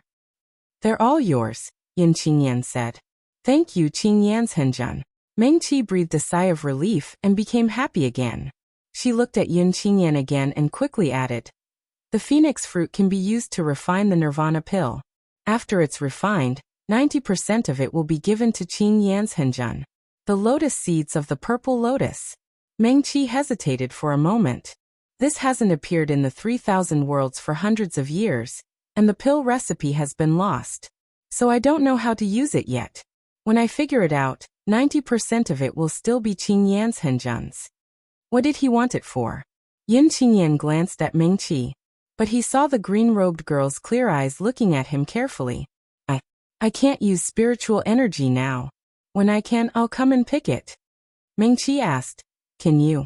Yin Qingyan flicked his sleeve, and a strong wind rushed towards those lotus seeds. Ah! Meng-Chi exclaimed softly, but in the blink of an eye, pa sounds were heard, and the mature lotus seeds in the pond were already piled up in front of her obediently. Thank you, Qingyan's Henjun. Meng-Chi was simply overjoyed. He leaned over and swept all the lotus seeds of the purple lotus into his storage bag. She wasn't worried that Yin Qingyan would go back on his word, but after all, a long delay meant trouble. Now that they were all in her storage bag, it was more secure. Before the phoenix fruit is refined into a pill, it needs to be preserved in a special container. Meng-Chi saw Yin Qingyan's gaze sweep over the tree full of phoenix fruit, and quickly said, I don't have that kind of thing right now. Yes, Yin Qingyan was indeed in a good mood. He thought for a moment and asked, is it a living bottle, or a container made of dried phoenix tree branches? Either is fine. Meng-Chi nodded repeatedly. Qingyan's Henjun, how do you know everything? You're really amazing. Yin Qingyan chuckled. The slightly awkward atmosphere between the two seemed to have completely disappeared. He turned back and looked at the girl's sparkling eyes, which were brighter and more beautiful than the stars. Meng-Chi's voice was actually a little sweet and soft, which didn't match her usual calm appearance. Now the other party was calling her Qingyan's Henjun, in such a voice and looking at her with such a worshipful gaze. Yin Qingyan flipped his hand, and a small and exquisite wooden box appeared in his palm. Phoenix wood box. Meng-Chi exclaimed, and his eyes were brighter than before. She raised her head and looked at Yin Qingyan. Other than here, it's said that only the ancestral land of the demon realm's heavenly demon phoenix has the only remaining phoenix tree in the 3 realms. Qingyan's Henjun, where did you get it? The living bottle was a kind of magic treasure. Although the refining process was complicated and expensive, it could still be found in the 3 realms. The living bottle needed to be refined by a weapon cultivator. It could contain all things and make all things immortal. It was one of the favorite magic treasures of medical cultivators. Meng-Chi was no exception. 100 years ago, I fought with a fellow from the Phoenix clan who was of the same generation as me. Yin Qingyan's tone was indifferent, and he said lightly, he lost a piece of phoenix wood to me. Amazing. Meng Qi praised sincerely. When Yun Qingyan mentioned the heavenly demon phoenix, he suddenly remembered something. On the day of the competition, the last thing Ji Wujiong summoned from the array was the heavenly demon phoenix. He said, he should be related to the Phoenix clan. Oh. Meng Qi nodded. Ji Wujiong. Phoenix Meng Qi almost jumped up. She remembered what she had been vaguely worried about. Heavens beyond heaven. Su Junmo, Si Gongxing, and other friends were still waiting for her to reply to them. In the end, not only did she not have the chance to ask Yun Qingyan if she could tell others about him. Later, she was in a coma for so long. It had been more than a day, right? Si Gongxing, Sister Shui, and the others couldn't have left for the Starfall Sea, right? Meng Qi didn't even care about the phoenix fruit. She quickly lowered her head and rummaged through her storage bag. Right. Her jade slip to heavens beyond heaven seemed to have fallen in Yun Qingyan's room that day, and she didn't have time to pick it up. Moreover, she couldn't use her spiritual energy now. How could she enter heavens beyond heaven? Meng Qi frowned and withdrew her hand. What's wrong? Yun Qingyan asked when he saw her frown. My friends said that they would come to the Starfall Sea to save me. It's all my fault. Meng Qi frowned even more. I wanted to leave at that time, so they decided to take the risk and go deep into the Starfall Sea to help me. Qingyan's Henjun. Meng Qi said, my bamboo slip to heavens beyond heaven seems to have fallen in your room. I want to look for it. You can't use your spiritual energy now. I can try, Meng Qi said. I'm a golden core cultivator. The consequences of the shock of my spiritual sea aren't that serious. I can try. She paused and said, one more thing, Qingyan's Henjun. Can I tell my friends that I'm with you in the Starfall Sea, and that I'm very safe now? Can I tell them that they don't have to worry? Meng Qi said. Otherwise, they won't believe that a golden core cultivator like me can survive in the Starfall Sea. Yun Qingyan looked deeply at Meng Qi. Okay, he said. Thank you, Qingyan's Henjun. Meng Qi breathed a sigh of relief. Can I go look for the jade slip to heavens beyond heaven now? Meng Qi. Yun Qingyan called her and stared into her eyes for a moment. He suddenly handed her a small and shiny white jade token. What's this? Meng Qi was puzzled. Even with the phoenix wood box, it's difficult for you to pick all the phoenix fruits in one go. This is the token of the Falling Cloud Manor on the Great Desolate Island. Take it, and you can come and go as you wish. Cough. Yun Qingyan coughed softly. Just like the owner of this place. Oh. Meng Qi nodded. Thank you, Qingyan's Henjun. I'll return it in time when I'm done. Yun Qingyan was speechless. She put away the token and turned to look around. The room from before. You're looking for Su Junmo and Si Gongxing? Yun Qingyan asked. Yes. Meng Qi said. I'll go there for you. Yun Qingyan said. Can you? Meng Qi's eyes lit up. Then I'll have to trouble you, Qingyan's Henjun. Can I go now? I'm worried that they've already entered the Starfall Sea. Yun Qingyan looked at her deeply again and nodded. He didn't even need the jade scroll. His sleeves fluttered without wind, and he instantly appeared in the sky beyond heaven. On the highest floating island in the sky beyond heaven, Yun Qingyan stood tall and flicked her fingers. In less than half an hour, a white shadow flashed on the floating island. As soon as Su Junmo appeared, he hurriedly walked in front of her. Master. He bowed respectfully to Yun Qingyan. Chapter 108. Su Junmo had arrived in a hurry, and there was a hint of anxiety on his face. The Starfall Sea was fraught with danger, as expected of a famous brother in the Three Realms. The members of their team were already the cream of the crop among the younger generation of the Three Realms. They had just arrived at the edge of the Starfall Sea, but they had already experienced 2 battles. 2 of their team members had already been injured. Su Junmo had received Yun Qingyan's summons, and did not dare to disobey. He forced himself to suppress his worry and saluted Yun Qingyan respectfully. My lord. Meng Qi is now. Yun Qingyan had only spoken a few words when Su Junmo's figure suddenly swayed. The white-robed youth's figure suddenly faded, and became almost transparent. Yun Qingyan raised her sword-like eyebrows and pointed her finger. A faint light sprinkled from the top of Su Junmo's head, completely enveloping his flickering body. However, it only lasted for a moment before Su Junmo disappeared from the floating island. His vision blurred, and before he could explain to his companions, he felt his body shaking violently along with the ground. He could not hold the sky beyond heaven jade slip in his hand, and it rolled to the ground with a gurgle. A wave of heat rose from the bottom of Su Junmo's feet, as if it was going to roast him alive. No, it could no longer be called heat. It was boiling hot, and it was enough to engulf everything within a 1-kilometer radius. The heat wave was accompanied by flames that covered the sky, and it came crashing down on them. Xing, who had been guarding Su Junmo, quickly waved her hands in the air. A cool black wave rose from the ground and enveloped 4 or 5 people around them, barely isolating them from the scorching heat wave.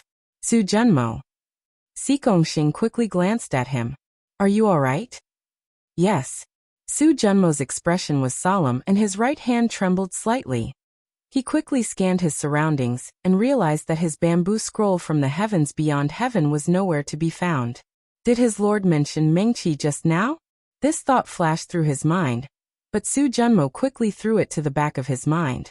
The earth was still shaking crazily, as if there were thousands of soldiers and horses attacking them from afar. Now was not the time to think about this problem. Su Junmo took a deep breath and flicked his finger. A large green net appeared in the air and blocked the black waves of the Xing, blocking the flames first. Whoosh whoosh. The sword cultivator in the group, Pei Mufeng's junior brother, Su Zijuan, made his move. The long sword flashed in the air with a cold light, and the sword chi cut through the raging waves of fire in front of it.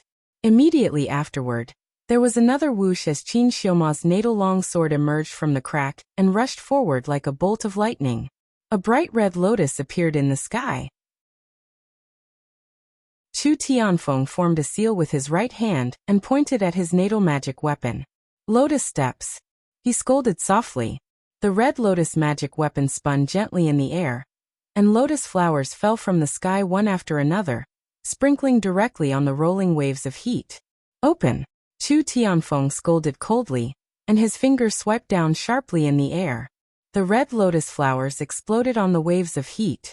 This proud youth from the burning sky palace brazenly met force with force, and directly used his own fire elemental spell to face the fire elemental beast in the Starfall Sea.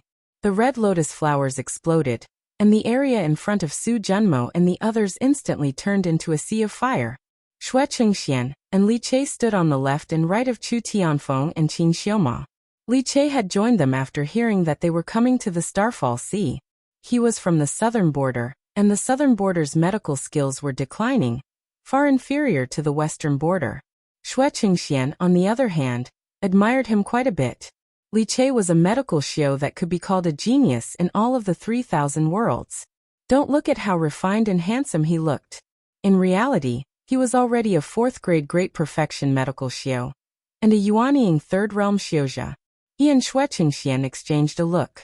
The two had limited offensive spells and raised their hands at the same time. A cool wind spread out with them as the center. The originally scorching hot air seemed to have cooled down. Once the irritating waves of heat left, even Xing sighed in relief. Her hands moved quickly like butterflies, and her slender fingers even left faint afterimages in the air. Black Thunder Arrow. The enormous black wave that had been protecting them suddenly rose slowly. Countless ice arrows slowly burrowed out of the black water. There were even tiny bolts of lightning flashing on the ice arrows, and they looked extremely strange. Su Junmo couldn't help but glance at Xing.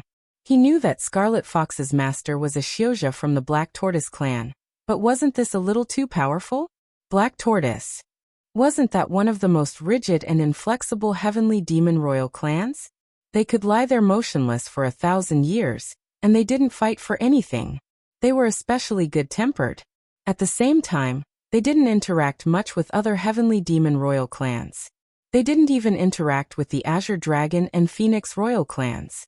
This Black Tortoise mighty one was quite concerned about Xing's Scarlet Fox. Break! Xing shouted softly.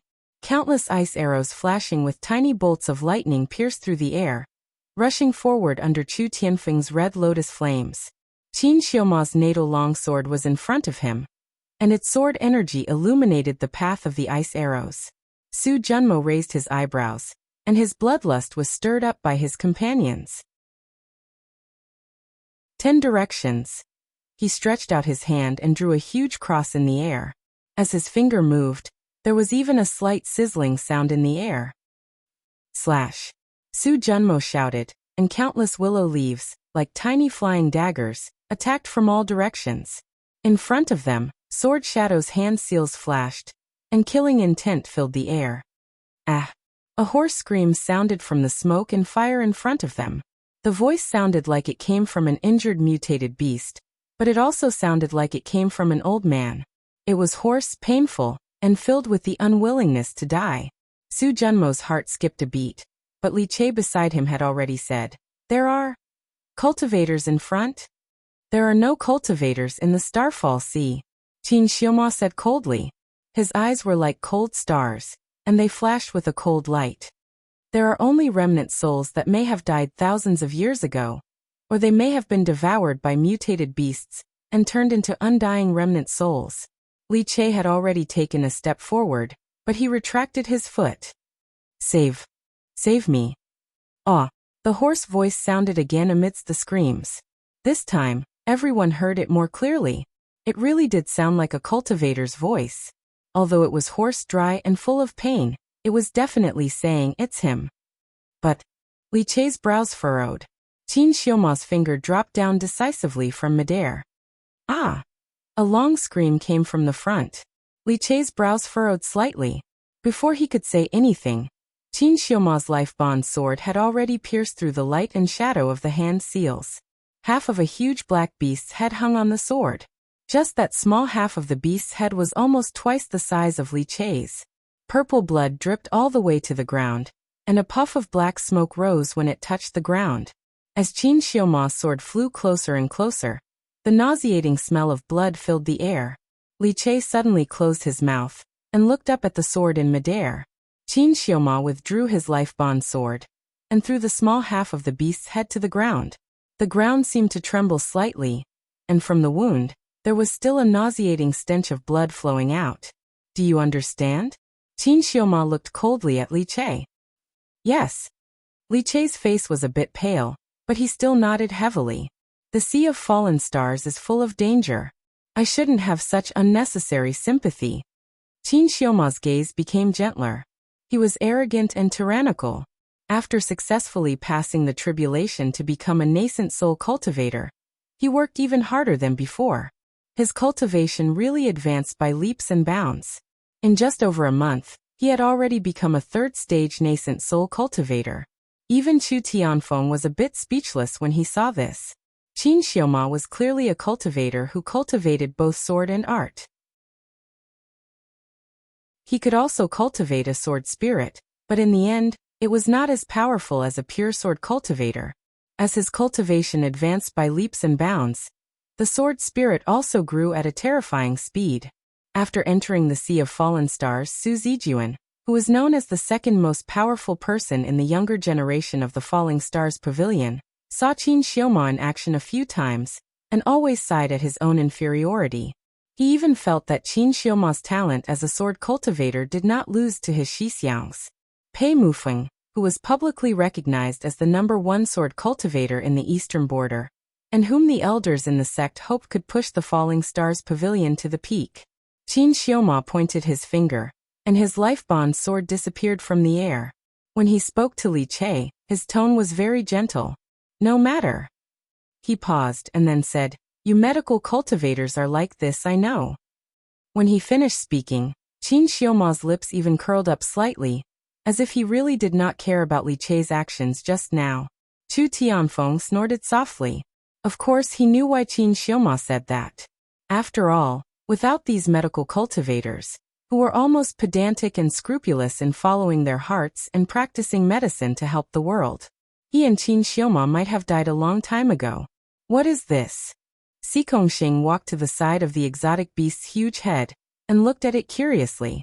It was only half a head, but it was already huge enough. Her breathing was slightly rough, her cheeks were bright red, and fine beads of sweat appeared on the tip of her nose. The battle just now had consumed a lot of everyone's spirit energy and energy. Su Junmo also walked forward to look at the strange beast's head on the ground. He pondered for a moment and said, "It looks a little like the black extreme fox." Si Kongxing did not understand. "You definitely haven't seen it before. It's a demon beast that went completely extinct in the demon realm thousands of years ago," Su Junmo said. "Do you still remember that they are extremely smart? An ancestor once said that the difference between demon cultivators and demon beasts is whether or not they can cultivate a wisp of divine sense." He stretched out his foot and gently kicked the small half of the huge black extreme fox's head. "And the black extreme fox is the smartest. An ancestor even said that if they were given another 10,000 years, they might really be able to cultivate divine sense and become demon cultivators." Unfortunately, Su Junmo shook his head. Thousands of years ago, an elder of the heavenly demon royal clan obtained a secret technique from somewhere. He said that the blood of the black extreme fox could be used to refine the myriad beast platform. The black extreme fox was slaughtered and its clan was wiped out. "So look." Si Kongxing nodded, not fully understanding. Of course, she was far from Su Junmo's knowledge of the demon realm's secrets and legends. Oh right. After listening to the story, she remembered something else. "You said in a hurry that you were going to sky beyond heaven. Have you finished your business?" As soon as Si Kongxing's voice fell, Chu Tianfeng and the others also looked at him. "Don't mention it." Su Junmo also looked vexed. "I just entered sky beyond heaven, and I was forced out. I didn't have time to do anything." In fact, after entering the Starfall Sea, after experiencing the first two battles, and after this battle, he trusted the people in his team quite a bit. However, this involved his lord, and it was a serious matter. Su Junmo didn't dare to casually tell others. Now that the danger was over, he looked around and waved his finger gently. A wisp of spirit energy rushed out, but the jade slip that fell to the ground didn't react at all. Sigh, Su Junmo sighed softly in his heart. It seemed that it had been destroyed in the battle just now. At least before leaving the Starfall Sea, he couldn't go to sky beyond heaven again. He didn't know what the Lord wanted to tell him just now. Su Junmo frowned slightly. He wasn't even sure if he really heard the words Mengqi. Or was it because he was too worried about Mengqi that he thought he heard the Lord mention Mengqi in that moment of chaos? He shook his head. Since he couldn't be sure for now, he didn't want to think about it. Su Junmo looked around and met the curious gazes of the others. He hesitated for a moment but still said frankly, "This matter is very serious, so I can't tell you for now. I'm sorry." He clasped his hands and apologized to Si Kongxing and the others. "Tisk." Si Kongxing curled her lips. She was very curious, but she didn't really want to pry into other people's secrets. The others had already retracted their gazes. Su Junmo was the demon realm's emissary, and involved the internal affairs of the demon realm. It was indeed inconvenient to mention it to everyone. Rest for the time it takes to burn a stick of incense. Qin Xiaoma had already sat cross-legged on the ground, indicating that this matter was over. "Then let's move on." The few of them sat or stood, and all began to rest. Li Che simply took out the North Deep pills he had prepared and distributed them to the few of them. Qin Xiaoma didn't take them. He waved his hand. "There's no danger for now, so there's no need to use the pills. Keep them for a rainy day." After he finished speaking, he looked up at the hazy sky. This was only the edge of the Starfall Sea. They had been in there for a day and a night, and every step was bleeding. The team originally had close to 20 people, but in the second battle with the ferocious beasts, 3 people were injured. Qin Xiaoma and the others discussed and made a prompt decision to let the others protect the injured and leave the Starfall Sea. The more people there were in the team, the more difficult it was to take care of the front and back. Qin Xiaoma's gaze swept across the few people in this small open space. He and Chu Tianfeng would definitely come. Mengqi was here, so there was no difference between a mountain of knives, a sea of fire, a dragon's pool, and a tiger's den. They would definitely take her out of the Starfall Sea. Si Kongxing also insisted on staying. Her protective spells were second to none among the few of them. Even Chu Tianfeng, a spell cultivator, admitted defeat. Moreover, this enthusiastic and cheerful girl was quite similar to her good friend Meng Qi when she was stubborn. Qin Xiaoma couldn't help but gently raise the corners of his mouth again. Su Junmo also said that he would never leave, and that he must find Meng Qi. These were all old friends he had known in the Cool Breeze Valley. Qin Xiaoma wasn't surprised that he was willing to take the risk. Su Zijuan said that sooner or later he would enter the Starfall Sea to practice swordsmanship. Moreover, his senior brother was also in the Starfall Sea, so he would treat it as an experience. As for Li Che, Qin Xiaoma had already heard that Meng Qi went to his door in the night and saved him. He guessed that this guy was either moved to the point of wanting to repay Meng Qi with his life, just like them, or, as he said just now, as a medical cultivator, he couldn't just stand by and watch someone die. After all, the thoughts that Li Che sometimes inadvertently revealed were quite similar to Meng Qi's kind look when he went around picking up injured people. They were both idiots. Both idiotic and crazy. Qin Xiaoma's lips raised again. He closed his eyes, and the spirit energy in his body grew and multiplied endlessly. His spiritual sea was quickly filling up, and his cultivation progress was really rapid. These people were easy to understand. However, what surprised Qin Xiaoma more was Xue Qingxian, this eldest son of the Xue family of the Wind Alliance, who should have a promising future, and was likely to become the new leader of the Wind Alliance, actually entered the Starfall Sea without saying a word. TSK. Actually, it wasn't that he couldn't guess. Qin Xiaoma was born in a large sect in the southern land. He had seen a lot of deception and deception. He had even been seriously injured by the betrayal of his close friend. At this moment, he naturally understood the twists and turns of these sections. In the barrier of the grand competition, there was the profound realm Dr. Lin Yan, who had been respected by all medical cultivators in the 3,000 worlds for tens of thousands of years. This powerful medical cultivator was even recorded in the history of some ancient sword cultivator and spell cultivator sections. She recognized Meng Qi as a friend in front of almost all medical cultivators in the world. It seemed that she had also given Meng Qi some amazing inheritance. It was no exaggeration to say that whoever could get Meng Qi would be the #1 medical cultivator sect in the world. It was even very likely that it could make up for the medical cultivators' regret that there hadn't been a profound realm doctor for tens of thousands of years. A hint of coldness flashed through Qin Xiaoma's heart. The Xue family and the Wind Alliance had a good plan. Unfortunately, he wouldn't let them get what they wanted. He opened his eyes and stood up. With a slight flick of his fingers, his natal longsword appeared beside him. The longsword shone with a cold light, and the sword chi was strict. It circled around the people who were still recovering their spirit energy. It seemed to be protecting everyone, but in fact, it was also somewhat vigilant. Soon, they all recovered their spirit energy. Let's go. With a wave of his hand, Qin Xiaoma's natal longsword flew straight ahead. Su Zijuan also waved his hand, and his longsword flew behind everyone. Along the way, they used this method to ensure the safety of the few of them. Qin Xiaoma's group didn't walk slowly. They didn't know if it was because they were particularly lucky, or if it was because they had deterred the surrounding beasts by killing the extreme black fox. In the next 2 hours, they didn't encounter any more beasts. Wow! After walking forward for a while, Xikongxing suddenly exclaimed in a small voice. The view in front of everyone suddenly became clear. After entering the Starfall Sea, they had walked for a full day and a half in the forest. Finally, they left behind them. It was replaced by hills that rose and fell one after another in front of them. Those hills weren't high. From afar, they looked like layers of mountains and rivers. The scenery looked pretty good. The forest in the west is the safest place that our predecessors found after entering the Starfall Sea many times.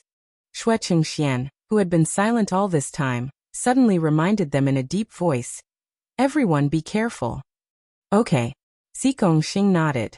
Perhaps, as Xue Qingxian had said, there were unknown dangers hidden in the silhouettes of hills in front of them.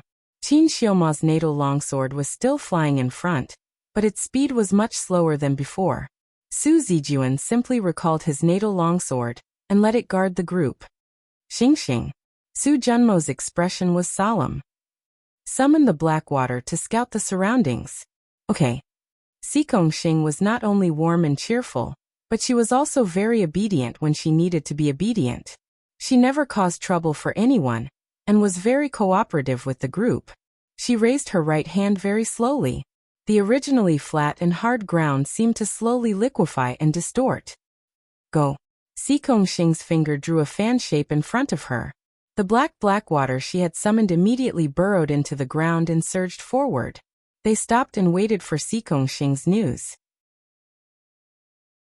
This wasn't the first time they had seen this girl use this method of scouting with black water. Not only was it fast and agile, but it was also very safe. Exploring the surroundings from underground wouldn't even alarm those ferocious and cruel strange beasts. A moment later, Xing suddenly looked up ahead. What's wrong? Su Junmo hurriedly asked. There. Xing confidently raised her finger and pointed at the 3 hills in front of them. There's someone behind them. She tilted her head slightly, and her tone suddenly became excited. And it's a young female cultivator. Is it Mengqi? Chu Tianfeng's eyes lit up, and he rushed to ask. I don't know, Xing said. Let's go and take a look.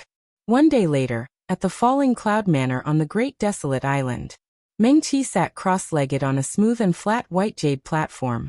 She closed her eyes tightly, and her divine sense entered her body. She stared intently at the embryonic form of the 5-spirit cauldron above her spiritual sea. Originally, it was just a small cauldron that looked like the most crude and simple one. It looked like a small cauldron that was built crookedly like a child playing with mud. However, as time passed, the small cauldron became more and more like it. After a full 24 hours of tempering, it now looked similar to the small cauldron that Mengqi had bought in the Cloud Immortal Pavilion. It had 3 legs, 2 ears, and 5 ancient inscriptions could be faintly seen on it. Mengqi exhaled softly and slowly opened her eyes. Not far in front of her, Yin Qingyan was dressed in a white robe and lazily reclining on a reclining chair. She even held a scroll in her hand. The 3 realms' records of mystic arts and other things were basically bamboo slips and jade slips. They were convenient to carry, recorded more things, and stored more easily. Things like books were already very, very rare. Mengqi did not find it strange that Yin Qingyan was holding a book. He had always liked to read like this. She had also heard him say that some ancient inheritances could not be written into bamboo slips and jade slips. They could only be passed down through brocade and such scrolls. When Mengqi opened her eyes, Yin Qingyan seemed to sense it. He turned slightly to look at her and asked, Has the 5-spirit cauldron completed its foundation building? Still one step away, Mengqi said honestly. Yin Qingyan nodded slightly. Mengqi was thinking seriously. This was the last step of the 5-spirit cauldron's foundation building. Since it was a soul-bonded talisman, it naturally could not be forged like this. It was no different from forging talismans by artifact cultivators.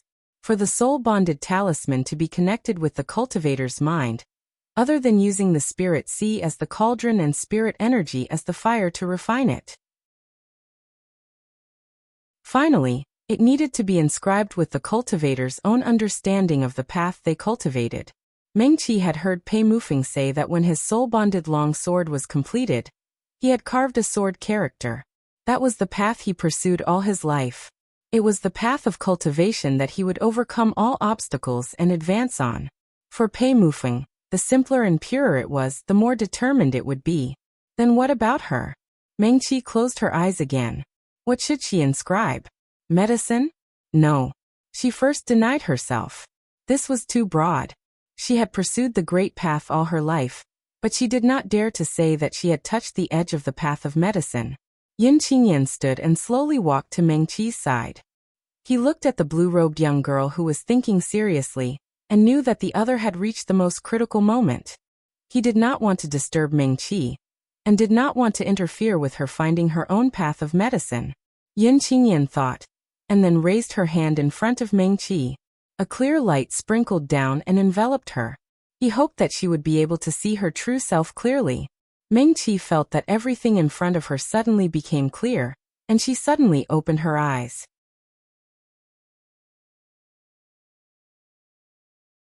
Chapter 109. The green-robed girl sat cross-legged on the white jade platform, her eyes clear and resolute. In her spiritual sea, wisps of white light slowly rotated around the five-spirit cauldron. The small cauldron was only one step away from completing its foundation establishment. Meng-Chi would also have her own life-bound magic weapon. She separated a part of her divine sense and controlled the inner core to slowly float above the small cauldron. Wisps of white light hung down from the inner core and slowly enveloped the small cauldron. The bamboo slip that Lin Yan gave her also flew above the small cauldron. A second white light hung down and completely protected the five-spirit cauldron. The small cauldron floated in the air and slowly rotated. In her spiritual sea, spiritual energy rose and rushed into the belly of the five-spirit cauldron. Meng-Chi's spiritual sea quickly dried up by half. Her eyes flashed slightly, and she separated a part of her divine sense. The divine sense turned into the shape of a medicine knife, and with a chi-chi-chi sound, she neatly carved the word 7 on the surface of the five-spirit cauldron. In a flash, an ancient inscription of the word 7 appeared on the side wall of the five-spirit cauldron. The remaining spiritual energy in her spiritual sea instantly rushed up and enveloped the entire five-spirit cauldron. With a bang-bang-bang sound, it sounded as if countless sledgehammers were hammering the five-spirit cauldron. When her spiritual sea dried up, the white light on the small cauldron finally dissipated, revealing a bronze corner of the small cauldron. It's done. Meng-Chi's lips curled up, and her eyebrows and eyes relaxed.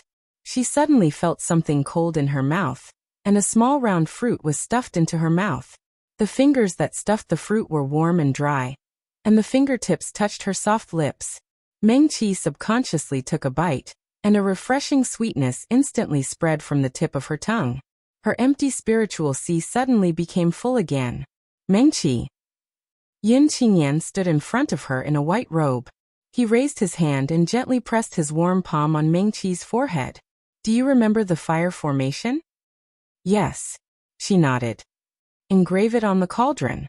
Can I? Meng-Chi's heart suddenly jumped. That's right. If she could inscribe words on the cauldron, she could naturally inscribe other things on her natal magic treasure. As soon as she finished speaking, she immediately took action without waiting for Yin Qingyan's explanation. His divine sense was nourished by the spiritual energy and became strong again. The white light turned into the shape of a medicine knife and quickly carved on the bottom of the small cauldron. However, this consumed a lot of spiritual qi. Meng-Chi had only finished 1/10 of the painting, and his spirit sea was about to dry up again.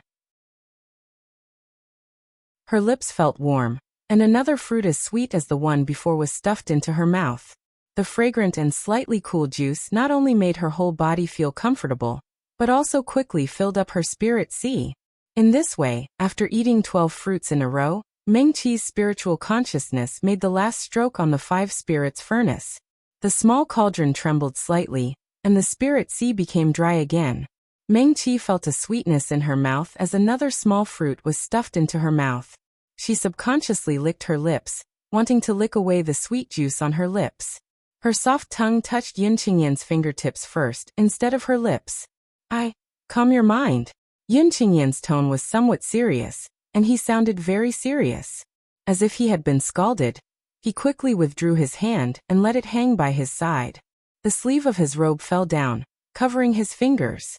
Yin Qingyan gently bent his fingers twice, and as if unconsciously, his thumb gently brushed against the fingertips that Meng-Chi had accidentally touched. Yes. Meng-Chi quickly held her breath and concentrated on controlling the spiritual energy that had been replenished. The five spirits furnace, which had been tempered once again, made a deafening bang-bang sound. The last wisp of spiritual qi was sucked out, and the five spirits furnace made a loud bang sound. The white light suddenly exploded, and the sky above the spirit sea became peaceful again. Meng-Chi's inner core flew back to its original position. The bamboo slip that Lin Yan gave her also returned to the inner core, quietly floating in the air. In addition, a small blue cauldron quietly floated in the sky above the spirit sea. On the surface of the cauldron, there was an ancient 7 character that looked very solemn. Below the small cauldron, the dense array patterns almost occupied the entire cauldron wall. It was really the fire array that Meng-Chi had just engraved. Meng-Chi was very happy to see it. She had hesitated before whether she should use the cauldron as her natal magic weapon. In fact, if she had to choose, she would prefer silver needles like Schwetchingschwanz. Now, looking at the 5 spirits furnace floating in the spirit sea, Meng-Chi was very happy even though it was only at the first realm. She exhaled and opened her eyes. Before Meng-Chi could react, a small red fruit was delivered to her lips. Ah! Meng-Chi was stunned. She looked at Yin Qingyan's hand, which was so close to her, and she raised her head slightly. The handsome white-robed man was standing in front of her. He was so close that she could even smell the refreshing and clean scent on his body. Yin Qingyan stuffed the fruit into Meng-Chi's mouth. Did you succeed? He withdrew his hand, returned to his recliner, and sat down. He also took a fruit and threw it into his mouth. Meng-Chi hadn't completely come back to her senses. She unconsciously bit into the fruit in her mouth. Even after eating so many of them, they were still as sweet and refreshing as before. They were exceptionally delicious. Most importantly, the speed of spiritual energy recovery was too fast. The Dark North pill was already the fastest pill to recover spiritual energy in the 3,000 worlds. Compared with this fruit, it was too weak. 2 kxs. La Meng-Chi's spirit sea, which had just dried up, was filled again in the blink of an eye. What was this? She subconsciously followed Yin Qingyan's hand and looked at the small tea table next to the recliner. There was a wooden fruit plate on it, and there was a pile of small and exquisite red fruits. Meng-Chi's eyes suddenly widened. Phoenix fruit. Yin Qingyan happened to throw another one into his mouth and casually said, Phoenix fruit? Meng-Chi almost jumped up. What I ate just now was phoenix fruit. Yes, Yin Qingyan said. It tasted good. He picked up a fruit and threw it to Meng-Chi. Here you go. Meng-Chi hurriedly reached out and carefully caught it. She directly jumped up from the white jade table. Without even putting on her shoes, she ran to Yin Qingyan in her stockings and put the phoenix fruit back on the fruit plate. Meng-Chi looked out of the window. They were facing the lush phoenix fruit tree. All the red fruits on the tree had disappeared. Obviously, they had been picked. Don't you like it? Yin Qingyan looked at Meng-Chi in puzzlement and asked in confusion. Meng-Chi. She carefully put the phoenix fruit that Yin Qingyan threw to her back on the fruit plate.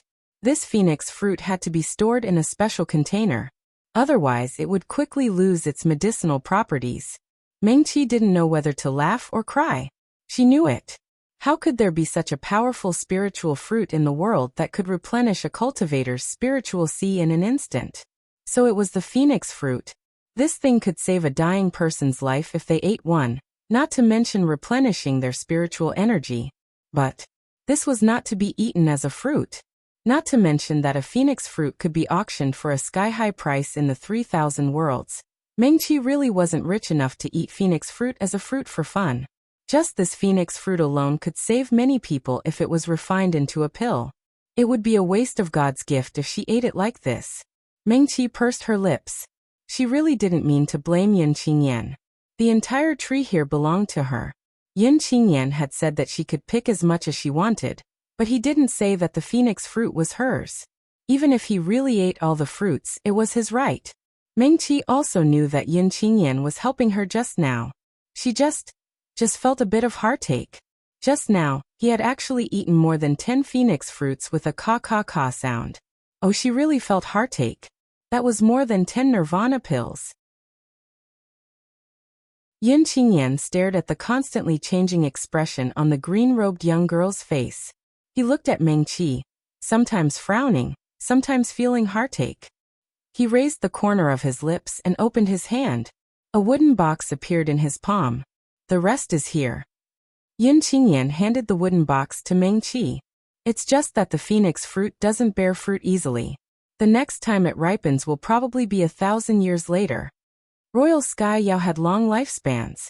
After the cultivators of the 3,000 worlds reached the Dongshu stage, their lifespans could reach 1,000 years. If they could become a Mahayana stage cultivator, it was not impossible for them to live for 3,000 to 5,000 years. Yin Qingyan said, You have the token of the falling cloud manor. When it ripens next time, you can come and pick it. Thank you, Qingyan's Henjun. Mengqi subconsciously opened the wooden box. Mengqi. The wooden box looked slightly bigger than her hands, but after opening it, it was a completely different world. It almost contained the entire phoenix fruit on the phoenix tree. A phoenix tree took 300 years to bloom, 300 years to bear fruit, and 300 years to ripen the fruit. There were only 1,000 phoenix fruits in 1,000 years. In this box, there were a dazzling array of bright red fruits. There were no less than 1,000 of them. They were really the fruits of the entire phoenix tree. Yin Qingyan actually gave her all of them. Thank you, Qingyan. Mengqi stood in a daze for a moment. Her mouth was a little dry. She slowly closed the lid of the box and murmured, Yin Qingyan raised her hand and stuffed another phoenix fruit into her mouth. Now you can eat it without worry, right? Mengqi sobbed she didn't mean that. However, after the phoenix fruit entered her mouth, Mengqi still swallowed it slowly. Her spiritual sea was full now. When the fruit entered her mouth, only the juice was sweet and delicious. It was no different from ordinary fruits. Mengqi swallowed the phoenix fruit with tears in her eyes. Seeing that Yin Qingyan reached out to take it again, Qingyan. She hurriedly stopped her and blurted out, "Don't eat it." With a swoosh, she took out a food box from her storage bag. Mengqi opened the lid of the food box. There were a dazzling array of 6 kinds of fresh fruits in it. They were relatively rare in the 3,000 worlds, but the taste was very good.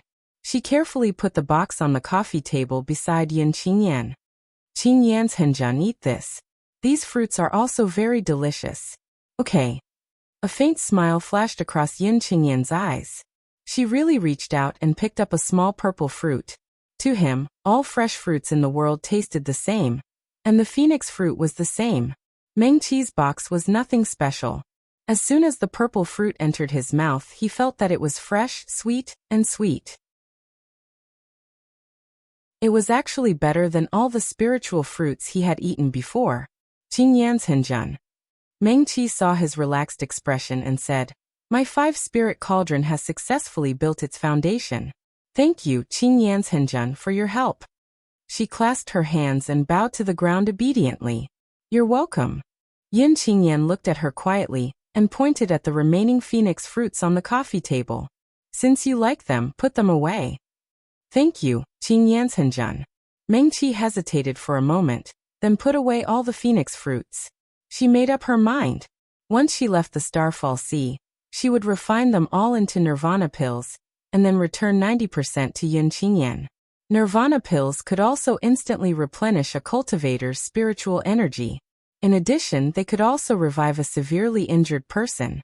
Even if it was like Yi Wu, whose spiritual sea was completely shattered, nirvana pills could temporarily restore a cultivator's spiritual energy to its peak. Although it couldn't repair the damaged spiritual sea, it could at least give them a chance to escape. Even if Yin Qingyan ate it like candy, it would be much more effective than eating the phoenix fruits directly. Qingyan. Mengqi hesitated for a moment, then asked, "Earlier, you said that you would tell me about my good friends after my 5-spirit cauldron successfully built its foundation." She bowed respectfully again. "Qingyan, please advise me." Yin Qingyan just picked up another fruit. His eyes flashed slightly. Mengqi was temporarily unable to enter the sky beyond heaven because of the overbearing medicinal properties of the Tsangming powder. He went to the sky beyond heaven to inform Su Junmo and the others so that they didn't have to risk entering the Starfall Sea. He didn't expect that the result would be like that. Yin Qingyan more or less guessed that Su Junmo must have suddenly disappeared because of something urgent. Later, he didn't appear again. Either he hadn't escaped, or the sky beyond heaven jade slip was lost, or even destroyed. He could only tell Mengqi that Su Junmo's life was not in danger for the time being. Yin Qingyan didn't lie to her. Su Junmo was his subordinate. Since he could summon him to the sky beyond heaven, he had a way to know whether he was safe or not. He also told Mengqi that in her current situation, if something really happened to her friends, she wouldn't be able to help. Therefore, he asked Mengqi to build the 5-spirit cauldron's foundation first. Yin Qingyan thought that Mengqi wouldn't believe him. Even if she believed him, she would ask him to the end. He didn't expect the little girl to trust him so much. Meng-Chi nodded obediently at that time, and then began to focus on building the 5-spirit cauldron. Yun Qingyan looked at Meng-Chi, who was standing in front of him, and the corners of his lips curled up slightly. Obviously, she didn't have any gap with him because of what had happened previously. Before Yun Qingyan could finish his thought, he saw the respectful and polite expression on Meng-Chi's face. He looked at the other party's clear eyes, which were filled with curiosity and expectation. The corners of his lips that had just curled up suddenly froze. Meng-Chi was real. She completely didn't mind what had happened before. Even if she was treated like that by him, she didn't care at all. Did she really not mind? This thought had appeared in his mind countless times in the past few days. He never knew that he could be so conflicted for another person. Every time he felt that Meng-Chi seemed to treat him differently, new evidence would always appear, just like now, telling him that Meng-Chi treated him no differently from others. Su Junmo and the others should have already entered the Starfall Sea, Yun Qingyan said indifferently. Huh. Meng-Chi almost jumped up. They're here. She immediately became anxious. Then where should they be now? Meng-Chi's mind was spinning fast. She didn't notice Yun Qingyan's gaze on her. The Starfall Sea is dangerous. Meng-Chi looked up and looked outside the door. It was daytime, but the stars could still be seen flickering in the sky. They seemed to be constantly reminding Meng-Chi that this was the Starfall Sea. It was a dangerous place in the 3 realms that made people tremble in fear. Countless powerful cultivators had fallen there. It was said that anyone below the spirit severing stage would die if they entered. None of her good friends, starting from Su Junmo, were spirit severing stage cultivators. The most powerful one, Su Junmo, should be at the perfected nascent soul stage now, close to the spirit severing stage. But they still came. Meng-Chi took a deep breath and hammered her head in annoyance. It was all her fault. Why did she go to the heavens beyond heaven to ask them for help? Although Su Junmo had already told her about their plan in the heavens beyond Heaven Tower. But even with external help, entering the Starfall Sea was extremely dangerous, unless they could come to the Falling Cloud Manor on the Great Desolate Island. Qingyanzhenjun. Meng-Chi suddenly turned around, her gaze firm. Her hands hanging by her sides clenched into fists. I'm going to find them. She cupped her hands and bowed to Yun Qingyan. Qingyanzhenjun, please send me away from the Great Desolate Island. The Starfall Sea is dangerous.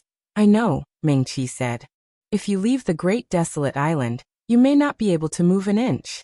Yun Qingyan looked into her eyes and said slowly, in addition to the nether iron, there is also Brahma sand here. It can make your 5-spirit cauldron become a 3rd realm natal magic treasure. He paused. In another month, I can recover 30% of my strength, and I can help you transcend the tribulation and advance to the nascent soul stage. Meng-Chi.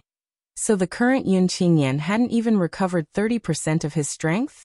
Thank you, Qingyanzhenjun. Meng-Chi said firmly. But they came for me. Meng-Chi. Yun Qingyan said. You have to think carefully.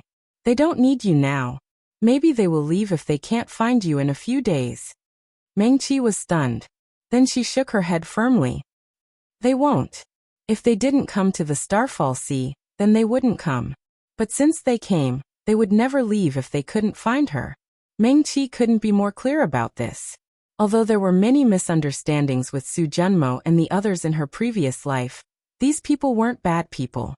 On the contrary, the reason why Meng-Chi came back to life and found so many excuses for herself, and even received a lot of spirit stones, she still couldn't help but save them again. It was because these people were all brave men who valued friendship and righteousness. Come with me. Yun Qingyan glanced at her, then stood up and walked out of the door. Meng-Chi hurriedly followed. After bypassing the lotus pond, and turning right from the corridor opposite the room, Yun Qingyan brought Meng-Chi to another courtyard. There were no rooms there, only a deep well in the courtyard. The well water was clear, and almost reached the mouth of the well. Meng-Chi stood by the well, and looked into the well water. The well water was like a mirror, and there seemed to be stars flickering in it.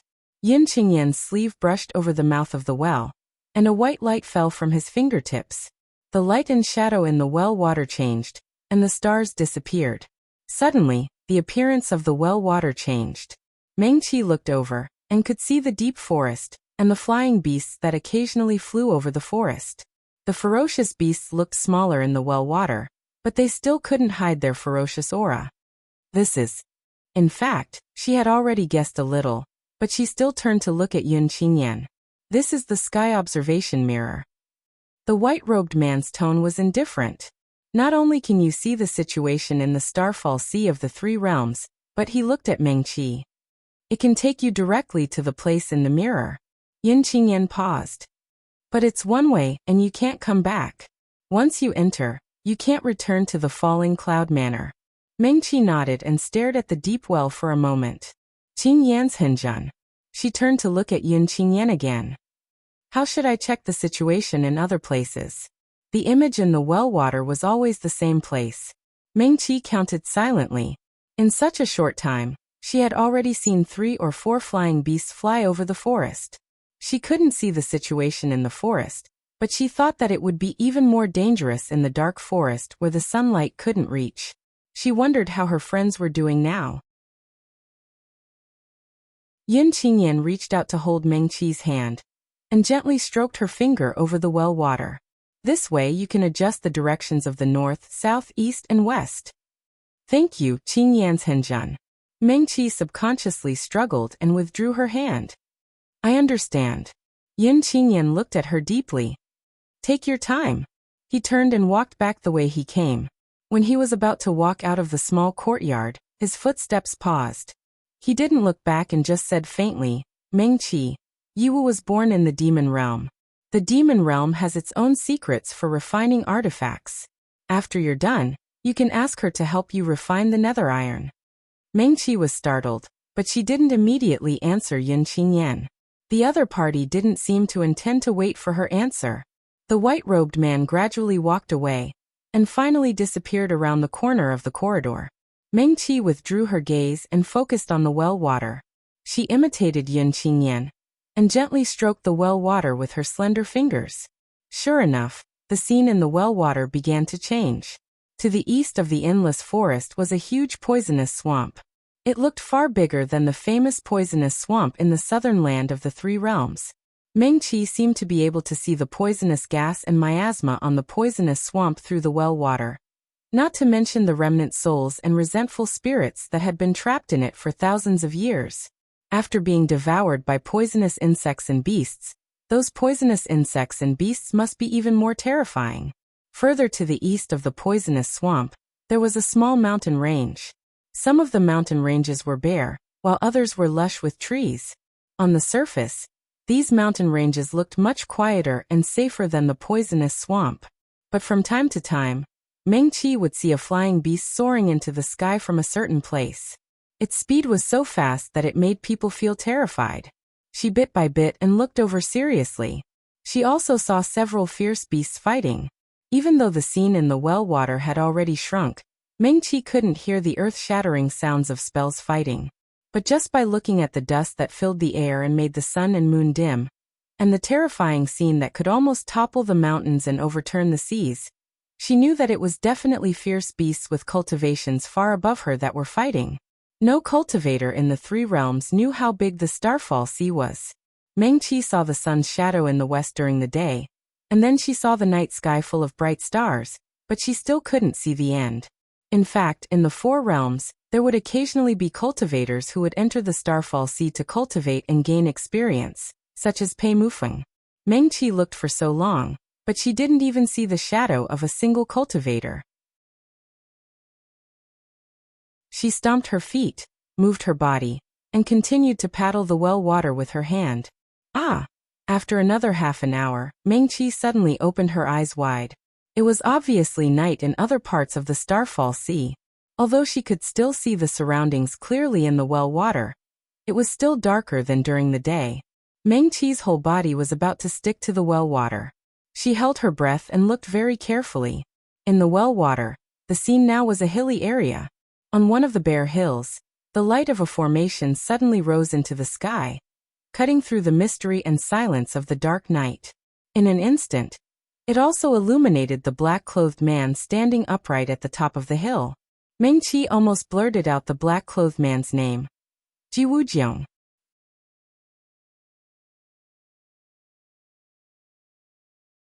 Chapter 110. A strange look flashed across Meng Qi's eyes. So Ji Wujiang had also fallen into the starfall sea like him? Under the night sky, the black-robed man stood upright on the peak of the mountain. He was a little far away and separated by water, so Meng Qi could not see his expression clearly. Even his facial features were not very clear, but in the light of the array, Ji Wujiang's amethyst 8 trigrams disc floated in the air. They had fought side by side in the barrier of the grand competition, so Meng Qi was very familiar with his appearance. Meng Qi looked around and saw that there were 6 or 7 black-gray wolves that looked taller than humans on the hillside where Ji Wujiang was. Those wolves lowered their bodies slightly. In the night, their eyes were particularly bright. Even from so far away, she could see the fierce glint in those wolves' eyes. However, they seemed to be afraid of Ji Wujiang's array, so they had not made a move yet. Meng Qi frowned slightly. Ji Wujiang, was he okay? Ji Wujiang's spiritual energy was very unstable. In a place like the Starfall Sea where danger was everywhere, it was really dangerous. Meng Qi's eyes suddenly flashed. On the mountain peak, the man standing upright raised his hand, and the array shone brightly. The first to move was Ji Wujiang. Countless shadows rushed out from around him and rushed toward those gray wolves. In an instant, it was as if chaos had engulfed those gray wolves. Meng Qi looked for a moment again. Ji Wujiang was still standing in the same place. Although she could not see his expression clearly, Meng Qi could roughly imagine it. He was probably as arrogant as before and did not care about anyone. She sighed in relief. She remembered that in the grand competition's barrier, Ji Wujiang's amethyst 8 trigrams disc flashed very quickly at the most intense moment of the battle. At a glance, she knew that it was the most dangerous moment. Now the amethyst 8 trigrams plate beside him was floating leisurely in the air. The purple light only flickered occasionally. It was obvious that he still had energy to spare. Meng Qi stared at Ji Wujiang for a while longer. Within the time it took for half an incense stick to burn, the 2 gray wolves that besieged Ji Wujiang on the hillside disappeared completely without a sound, as if they had never appeared. She was completely relieved. She memorized the approximate location of Ji Wujiang and continued to look in other directions. In the sky observation mirror, the Starfall Sea seemed to be unobstructed. The dense forest, the bottom of the mountain, the grassland, the lake. If it weren't for the ferocious beasts that appeared from time to time, it would look no different from the Trichiliocosm at night. The only thing that Meng Qi found strange was that she did not see any other xiuzha. Even if the Starfall Sea was at the edge, it shouldn't be so calm. She was worried, so she looked even more carefully, afraid that she would miss something. After about half an hour, Meng Qi's eyes flickered. There was finally some movement in the sky observation mirror. There, the night of the Starfall Sea was illuminated by the burning flames on the ground. In addition to the flames, the sword light was deep and cold. 2 long swords with a sharpness that seemed to be able to cut through everything were moving in the air with a terrifying momentum. Meng Qi's eyes flashed slightly. She recognized one of the long swords. It was Qin Xiaoma. She slowly exhaled. She had seen Qin Xiaoma use his lifebond long sword many times. He cultivated both sword and method, so it was different from the long swords used by other sword xiu. The hilt of the sword was like flowing water, without a fixed shape. She finally found them. Meng Qi exhaled. Was that flame Chu Tianfeng? Before she could finish her thought, she saw a red lotus slowly rise. Each petal of the red lotus was like a burning flame, illuminating the black-clothed youth below it. Chu Tianfeng's expression was serious, his thin lips pressed tightly together. He pointed to the sky with one hand, and the red lotus spun in the air, leaving countless red lotus afterimages wherever it passed. Then, all of a sudden, the shadows of the red lotuses exploded in midair and on the ground, burning everything into a sea of flames. Then, a huge black wave wrapped in lightning rose from the ground, protecting Chu Tianfeng inside. Xing. Meng Qi quickly looked over. The girl in a red robe was standing not far behind Chu Tianfeng. Her hair was blown up by the strong wind, and she was focused on controlling the huge black wave. Besides Xing Shueqing Xian, Ming-Chi was stunned. He really came. She felt a little guilty. She had already destroyed his blood moon, although she wouldn't regret it, right? At this moment, seeing that Xue Qingxian actually entered the Starfall Sea because of her, Ming-Chi felt quite guilty. She pursed her lips and looked behind Xue Qingxian. That's Li Che? Why is he here too? Ming-Chi looked at Li Che, who was sitting cross-legged on the ground. Was he injured? Otherwise, even if he was a medical cultivator, he wouldn't be able to sit cross-legged on the ground in such a fierce battle. So, what exactly were they dealing with? Ming-Chi looked for a moment, and the light of spells and sword lights flashed, but she still didn't see the enemies of her friends. She knew that her cultivation level wasn't high. If she appeared rashly, not only would she not be of help, but she would also be a hindrance. Therefore, she had to plan carefully before acting. Although the sky observation mirror could completely show her the situation of Xikongxing and the others, it was still a little far away. Ming-Chi took a deep breath and tried to calm herself down. Chu Tianfeng's fire illuminated the surroundings. She didn't see the huge black shadows of the fierce beasts. Ming-Chi's pupils suddenly shrank. She saw it. They weren't huge fierce beasts. She was too prejudiced.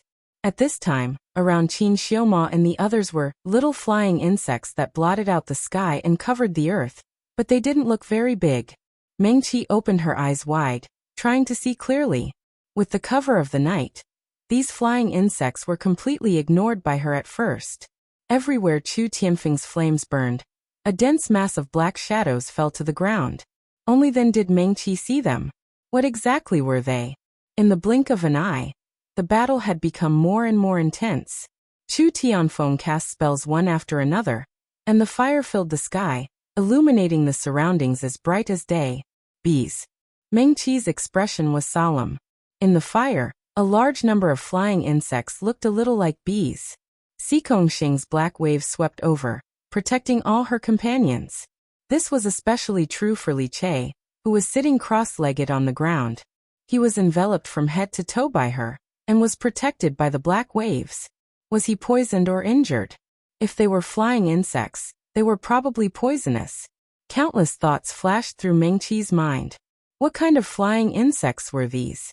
She was originally kneeling beside the sky mirror, but after taking a quick look, she got up and ran to Yun Qingyan's room.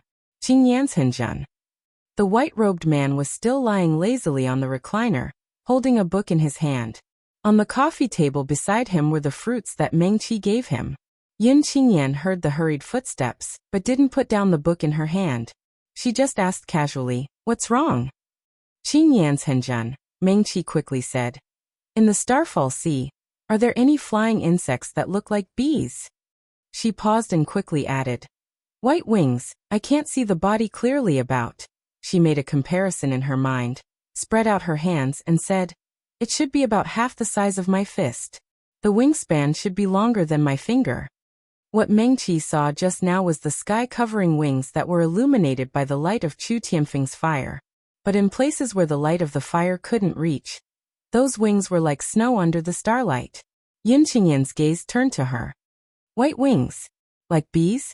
He thought for a moment and then said, "There is one kind." Ming-Chi's eyes lit up. Yun Qingyan threw down the book in her hand. "Snow-tooth bees poisonous. Once the cold poison enters the body, it can freeze a xiuzha into ice in 15 minutes. Even if they don't die, they can't move at all." Ming-Chi took a deep breath. Snow-tooth bees. It was actually snow-tooth bees. This poisonous insect had long been extinct in the 3,000 worlds. It was said that the 3 realms didn't exist anymore. She had only seen records of them in books. There were actually snow-tooth bees in the Starfall Sea. Ming-Chi turned and ran towards the sky observation mirror. There were so many snow-tooth bees. If they weren't careful at Xikongxing and were stung by these snow-tooth bees, she didn't dare to continue thinking. She quickly recalled the records about the snow-tooth bees in her mind. Supposedly, these poisonous insects came from the North Jia of the 3,000 worlds. Thousands of years ago, they were considered a threat in the North Jia. Fortunately, the snow-tooth bees only came out when it snowed. At other times, they were dormant in their nests. Most of the cities in the 3,000 worlds, including some small towns, were guarded by sections. Even though the 4 seasons were like spring, there were basically no disasters like heavy snow, drought, or rain in the cities. So at that time, the snow-tooth bee's injuries were limited. Later, the Mo Xiao poisoned a kind of poisonous bee, and the snow-tooth bees of the Mo world. The offspring they obtained not only had the poison of the snow-tooth bees, but could also be active in all seasons. They could enter Xiaojia cities as though they were in a place without people. Soon, it became a scourge that caused endless suffering in the north. Even though the snow-tooth bees did not reproduce as quickly as normal poisonous bees, they were not weak. More than 10 years later, they not only harmed the people of the North Jia, but also spread to the east and west Jia. When the poison of the snow-tooth bees entered the body, the Xiaojia's life would not be in danger for the time being. However, the limbs, muscles, and internal organs would all be frozen. Their entire body would be like ice and snow. Other than their consciousness, they would be no different from a dead person. It was even more unbearable than death. Also, the poison was very difficult to cure. The common antidote pills in the 3,000 worlds were useless. They could only rely on fire-type healing spells to expel the poison from the body bit by bit. As for the normal citizens, they were even more miserable. Once the poison entered their bodies, they would die within a few hours. Usually they could not wait for treatment. So later, the Xiaojia of the 3,000 worlds and 4 Jia worked together to completely eliminate this scourge. This was recorded in many books. Meng Qi also knew about this. Xue Qingxian and Li Che probably also knew about it. Even Qin Xiaoma and the others should have heard about it. After all, it took 7 years to eliminate the snow-tooth bees. Countless Sword Xiao and Dharma Xiao worked together, and went to every corner of the North Jia to find the nest of the snow-tooth bees. Only then did they completely eliminate them. After thousands of years, the poisonous bees did not appear in the 3,000 worlds. When Meng Qi saw it, she really did not think of it. Moreover, the snow-tooth bees were said to be the size of her finger. Who would have thought that they would become about the size of her palm in the Starfall Sea? That poison. Meng Qi shook her head. She had already returned to the side of the sky observation mirror. Her hands were on both sides of the well. She took a deep breath. The battle was still intense in the sky observation mirror. Spells and sword light were everywhere. It looked like, Meng Qi's eyes narrowed. She suddenly realized that Li Che was not sitting cross-legged on the ground to heal himself. Instead, Xue Qingxian just happened to block her line of sight. In front of Li Che, there was a young man in white lying, Su Junmo. Su Junmo has been poisoned? No wonder I didn't see him just now. Meng Qi reached out to touch her storage bag. Countless thoughts flashed through her mind. Calm down. She took a deep breath. She could not be reckless. Not only would her recklessness not help, but it would also make the situation worse for her friends. Meng Qi's gaze fell on Chu Tianfeng, who was constantly using spells. Fortunately, he was here. The thing these snow-tooth bees were most afraid of was fire. Fire? Yes. Meng Qi reached out to the sky observation mirror. The clear well water was cold, and it made her even calmer. Meng Qi. Yin Qingyan's voice came from the entrance of the courtyard. Have you thought it through? His tone was indifferent. There's no return from the sky observation mirror. Yes. Meng Qi turned to look at him. Her eyes were clear, and her expression was firm. Qingyan's Henjun. Thank you for taking care of me these days. She paused and then took out the wooden box containing the phoenix fruit from her storage bag. She carefully put it on the ground. The phoenix fruit can be used to make the Nirvana Dan. Meng Qi said. Other than being able to bring the dead back to life and protect the Ling energy of the Xiaojia, it can also help the Xiaojia who have gone mad to see their true nature and ensure that their consciousness is not chaotic. Yin Qingyan stilled. His gaze moved from Meng Qi's face to the wooden box on the ground. Their consciousness is not chaotic? Yes.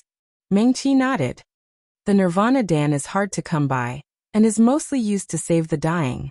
Actually, it can also be used to protect the consciousness of those who have gone mad. She thought for a moment and then quickly said, when a Xiaojia goes mad, most of the Ling energy in their body will split, and their consciousness will be hard to control. Before Meng Qi finished speaking, Yin Qingyan already understood. That day, he had already shown the apparition of the 5 spirits splitting. A Xiujia's Ling energy was made up of the primal energies of the 5 spirits. The consciousness controlled Ling energy and also restrained Ling energy. When the 5 spirits split and were no longer controlled by the consciousness, they would even bite back at the Xiujia's consciousness, causing him to go mad. That day he had been slightly anxious and had drawn too much primal energies of the 5 spirits into his body, causing the Ling energy in his body to split. If it wasn't for Meng Qi's 5 accumulations meditation mantra that had never stopped, then he would have already gone mad. Meng Qi pursed her lips and said, "The Nirvana Dan recipe can be found everywhere in the 3,000 worlds. All medical cultivators above 4th grade can make it. Among the recipes for the Nirvana Dan, only the phoenix fruit is rare. The other ingredients can be bought at Cloud Immortal Pavilion." When she said this, she did not continue. Yin Qingyan was smart and strong, and had always understood her meaning. Meng Qi's gaze swept over Yin Qingyan's face.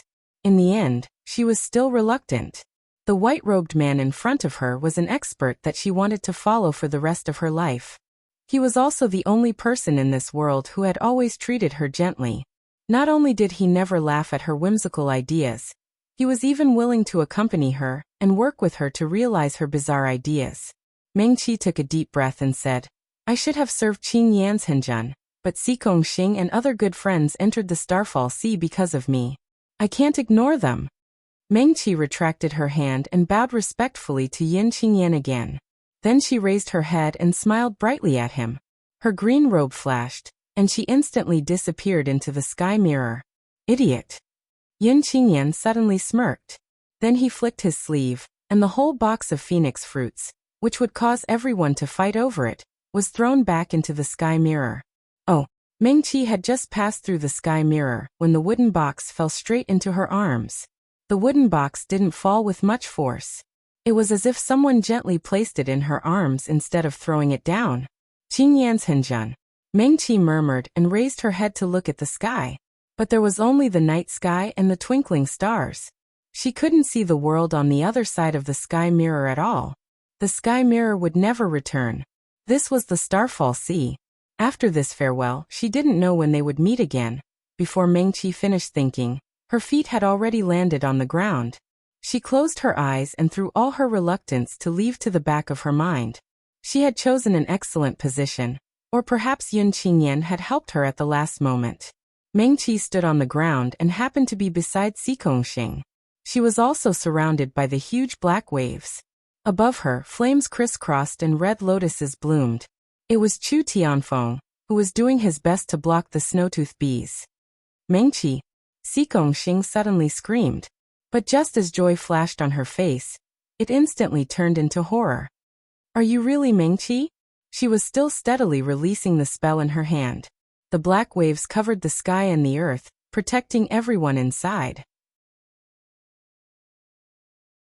Xikong Xing's bright eyes were full of vigilance. Not only her, but even Qin Xiaoma, Chu Tianfeng, and the others all looked at Meng Qi. "Meng Qi." Qin Xiaoma's eyes flashed and he frowned slightly. Without batting an eyelid, he took a few steps closer to Xikong Xing. His natal longsword flew back and hovered by his side. The tip of the sword shone with a cold light and pointed directly at Meng Qi.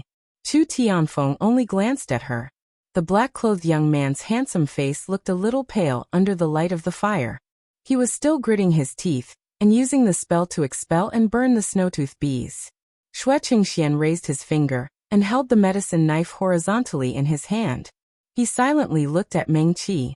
Even Su Junmo, who was lying on the ground, and Li Che, who was sitting cross-legged next to him, looked over with solemn eyes. Meng Qi was stunned for a moment. She instantly reacted. Something else must have happened before. She didn't have time to explain. She smiled at Xikong Xing. Xikong Xing seemed to be relieved, but her vigilance didn't lessen much. "Meng Qi." "Meng Qi." Qin Xiaoma suddenly spoke. He quietly looked at Meng Qi and suddenly asked slowly, "Do you know who the little demon lord is?" Meng Qi was stunned. She looked at Qin Xiaoma's dark eyes and murmured completely subconsciously, "You." She immediately shut her mouth again. But wasn't the little demon Lord Qin Xiaoma? It was just that it wasn't the current him. It was the title that others gave him after he returned to the sect for revenge in his previous life. He massacred his close friends who had betrayed him in the past, and seized the position of sect master by force. Moreover, it was the kind that only dared to call him quietly behind his back. There was no little demon lord in the current trichiliocosm. Demon Lord was the title they gave to the master of the most powerful devil residents in the devil world. Qin Xiaoma's lips quickly curled up. He immediately asked, Mengqi, do you know these poisonous bees? They're snowtooth bees. Mengqi raised her head and looked around. She suddenly sucked in a breath of cold air. At this time, she was no longer facing the sky observation mirror, and could see everything around her clearly. Around them, there were countless snow-tooth bees that covered the sky and covered the earth. Renwen. Each of them was about the size of her fist, and their white wings were flapping rapidly. In an instant, Mengqi's ears were filled with endless buzzing noises. After Su Junmo was injured, Qin Xiaoma vaguely became the leader of this group. Even he recognized Mengqi. Si Kongxing instantly cheered. Mengqi, it's really you. Boo. She raised her hand, and another huge black wave surged to protect everyone in the middle. At the same time she muttered, Su Junmo is injured. He was stung by these damn snowtooth bees. Yes. Mengqi nodded. She looked back at Su Junmo who was lying on the ground. With a flip of her hand, a silver medicine knife was already in her hand. Let's deal with the snowtooth bees first. Qin Xiaoma's long sword suddenly jumped up, and killed a few snowtooth bees that had found a gap in the black wave while they were talking. Mengqi, do you have a way? Mengqi looked up at the sky and said, I know the fire formation. Si Kongxing cheered. Fire formation? Is it the legendary most violent fire formation in the three realms? Yes. Mengqi pursed her lips. The formation she used to refine medicine was a modified version of the fire formation. It was a simplified and miniaturized version of the fire formation that Yin Qingyan taught her to make it easier for her to use. Even the second modified version of the fire formation was far less powerful than the original version of the fire formation. However, Mengqi knew how to set up the grand fire formation. Si Kongxing was right. It was dangerous and violent, and the fire formation it summoned could be called the best fire in the three realms. If it was really used to refine medicine, even the cauldron would be burned to ashes. With Mengqi's current cultivation, it was very difficult for her to use it. However, she had a soul-tethered talisman. The fire formation was engraved on the 5-spirit cauldron. With the help of the 5-spirit cauldron, she could take a gamble. She took a deep breath and bent down. The silver medicine knife in her hand moved quickly. In her other hand, she held 3 phoenix fruits. The smooth and small round fruit gradually warmed up in her hands. Yin Qingyan should have guessed what she was going to do, so in the end, he gave the phoenix fruits to her. Thinking of Yin Qingyan, Mengqi's heart warmed slightly. However, this was only for a moment. She moved quickly, her blue robe almost turning into an afterimage. Si Kongxing's reaction was also very fast. With a tap of his finger, a ball of lightning wrapped around Mengqi. The lightning was like a layer of armor that protected her. There were many of these snow-tooth bees, but they were very poisonous. Individually, they were only as strong as Jindan Xiuzha. It was easy for Si Kongxing to protect Mengqi. They had fought side by side for many days, and had formed a tacit understanding. When Si Kongxing split his attention to protect Mengqi, Qin Xiaoma's long sword suddenly became faster. Other than this, he formed a spell with one hand. His long sword turned into countless sword shadows that charged towards the snow-tooth bees. Chu Tianfeng raised his hand. The fire on the red lotus lit up, and the surrounding fire shot into the sky. In this moment, the entire sky seemed to be lit up. None of them asked why, and they did not ask what Mengqi was preparing to do. They seemed to have enough tacit understanding and trust between them. This was true for Mengqi, and for the other partners. In this moment, the entire team's defense became even more impenetrable.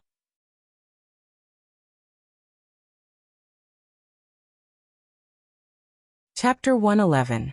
Mengqi didn't want him to take Pei Mufeng's things, but Ji Wujiang still succeeded. After taking the stardust, she still fell into the Starfall Sea. Second, I mainly added some details and psychological descriptions. This focused on the time when Meng-Chi found Yin Qingyan's real body, and when she woke up after treating his injuries. I thought about it. I still want Meng-Chi to treat Yin Qingyan differently, and I don't want to make the story too complicated, so I'll try to make it as sweet as possible. Third, I changed the reason why Su Zhenmo and the others fell into the Starfall Sea. After explaining here, I still insist that Meng-Chi fell into the Starfall Sea. Just her saying, "I'm safe," was not enough to persuade her friends to leave her alone. Unless Yin Qingyan intervened. Yin Qingyan could persuade Su Zhenmo, but she couldn't persuade Chu and Qin. After all, in Chu and Qin's hearts, Meng-Chi was a person who would even sacrifice herself to save others. So they naturally thought that Meng-Chi didn't want her friends to be in danger. I really can't accept this. You can say that I didn't write it well and didn't lay out the details well.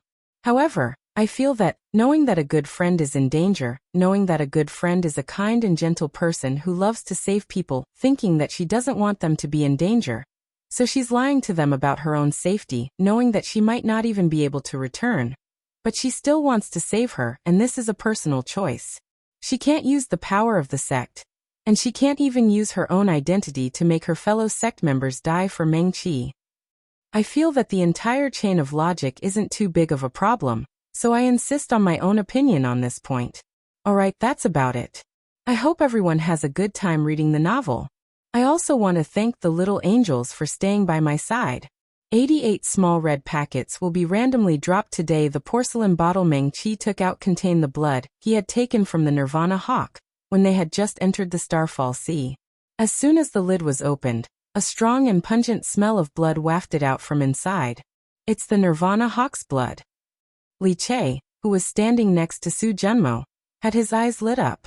"Let me do it." He immediately volunteered. "Okay." Meng-Chi nodded. Li Che then summoned his natal cauldron. His cultivation and medical skills were both above Meng-Chi's, and his natal cauldron had already been refined to the third realm. Meng-Chi's porcelain bottle was slightly tilted, and 3 drops of blood were accurately poured into Li Che's natal cauldron. The fishy smell instantly became stronger, as if it also carried a wave of hostility and heat, making people want to vomit. Si Kongxing, who was originally following her to watch the show, quickly took 2 steps back and covered her mouth and nose with her sleeves. "Meng-Chi, this stinks." Meng-Chi nodded. The Nirvana Hawk's blood already had a strong fishy smell, and the Nirvana Hawk's blood also had a bit of explosive hostility, making it even more unpleasant. Even Chu Tianfeng, Qin Xiaoma, and Su Zijuan, sword cultivators and spell cultivators who had seen many bloody scenes, took a few steps back subconsciously to avoid the smell of blood that assaulted their noses. Meng-Chi and Li Che, however, had no intention of avoiding it, and even Xue Qingxian surrounded them. "What a strong smell of blood, and there's also a trace of hostility." He frowned. "This is not ordinary Nirvana Hawk's blood." "Yes." Meng-Chi nodded and didn't explain much. Xue Qingxian glanced at her, and cleverly didn't continue to ask. Li Che originally looked more like a refined and handsome scholar, but at this moment, his eyes were sparkling, revealing a rare fanatical side of him. He stretched out his hand and flicked his life cauldron, sending out spiritual energy, and the light enveloped the entire cauldron, and the 3 drops of Nirvana Hawk's blood suddenly bounced wildly. Li Che was calm, continuously sending spiritual energy into the life cauldron, and the life cauldron finally simply spun quickly in the air. Meng-Chi and Xue Qingxian watched with unblinking eyes. Songlang Academy's alchemy was quite famous in the 3,000 worlds. Every year, they used medicine in the southern land to treat ordinary residents injured by miasma and miasma. It was said that sometimes 2 or 3 ordinary elixirs could be put to good use after passing through their hands, which was quite extraordinary. Li Che was the most outstanding disciple of the younger generation of Songlang Academy, and also the most valued disciple of his master, the head of Songlang Academy. He had already learned all the teachings of his master in alchemy. His life cauldron was also not an ordinary item. It spun madly in the air dozens of times, and then stopped. It seems. Si Kongxing, who was standing not far behind Meng-Chi, suddenly tilted his head. It doesn't smell so bad anymore. Li Chei's life cauldron fell, and the 3 drops of blood had already turned into a red blood bead the size of a little finger's knuckle. Meng Qi reached out and picked it up. The bead was crystal clear and exquisite, and the strong smell just now had completely disappeared. She smiled at Li Chei. His skill in refining elixirs was above hers. Even Xue Qingxian couldn't help but look at Li Chei a few more times. Meng Qi picked up the blood bead formed by the Nirvana Hawk's blood and walked in front of Su Junmo. She took out a lotus pod from her storage bag and took out 2 lotus seeds. This is... Without seeing the appearance of the flower, Xue Qingxian and Li Chei couldn't recognize the origin of this thing just by looking at the lotus pod. Purple lotus, Meng Qi said. This time, even Xue Qingxian sucked in a breath of cold air. Purple lotus? Heavens! Li Chei stared at the 2 purple lotus seeds in Meng Qi's palm and was extremely surprised. The legendary purple lotus that can cure all fire and heat poisons. Yes, Meng Qi nodded. The Nirvana Hawk's blood was too overbearing, and there was no other suitable medicine in the Starfall Sea for the time being. She peeled off one of the lotus seeds and crushed it together with the blood bead. Meng Qi's fingertips flashed, and she quickly pressed them on the side of Su Junmo's neck that was stung by the snow-tooth bee. Su Junmo sat cross-legged on the ground, and these 2 extremely cold and extremely hot treasures of heaven and earth instantly entered his body. He couldn't help but groan, and his body swayed back and forth. Meng Qi had already sat cross-legged opposite him. Her fingertips flashed faintly, and she sent the medicinal qi into Su Junmo's body. In her other hand, she was still holding the other lotus seed of the purple lotus. Su Junmo's face became extremely pale, and then instantly flushed red. This repeated many times. The thin layer of frost on his hair suddenly melted, and then suddenly froze, and fine beads of sweat appeared on his forehead. Meng Qi closed her eyes. She could clearly feel that since that day when she used the 5 accumulations meditation mantra to restrain Yin Qingyan's spiritual energy, not only did her medical skills improve, but she also seemed to be more proficient in using other medical skills. She had the blood of the Nirvana Hawk, and now she was only using the most basic clear wind mantra to detoxify Su Junmo. The clear breeze technique could be considered one of the simplest and most basic medical techniques in the world of medicine. There were roughly as many medical cultivators in the entire Trichiliacosm who knew the clear wind mantra. However, at this time, the 5 spirits cauldron above Meng Qi's spiritual sea was still constantly pouring spiritual energy snowflakes into her spiritual sea. As the spiritual energy snowflakes fell, the thin ice on the surface of her spiritual sea melted and quickly froze. At this time, when she used the clear wind mantra, the spiritual energy flowing in her meridians seemed to carry a bit of coldness.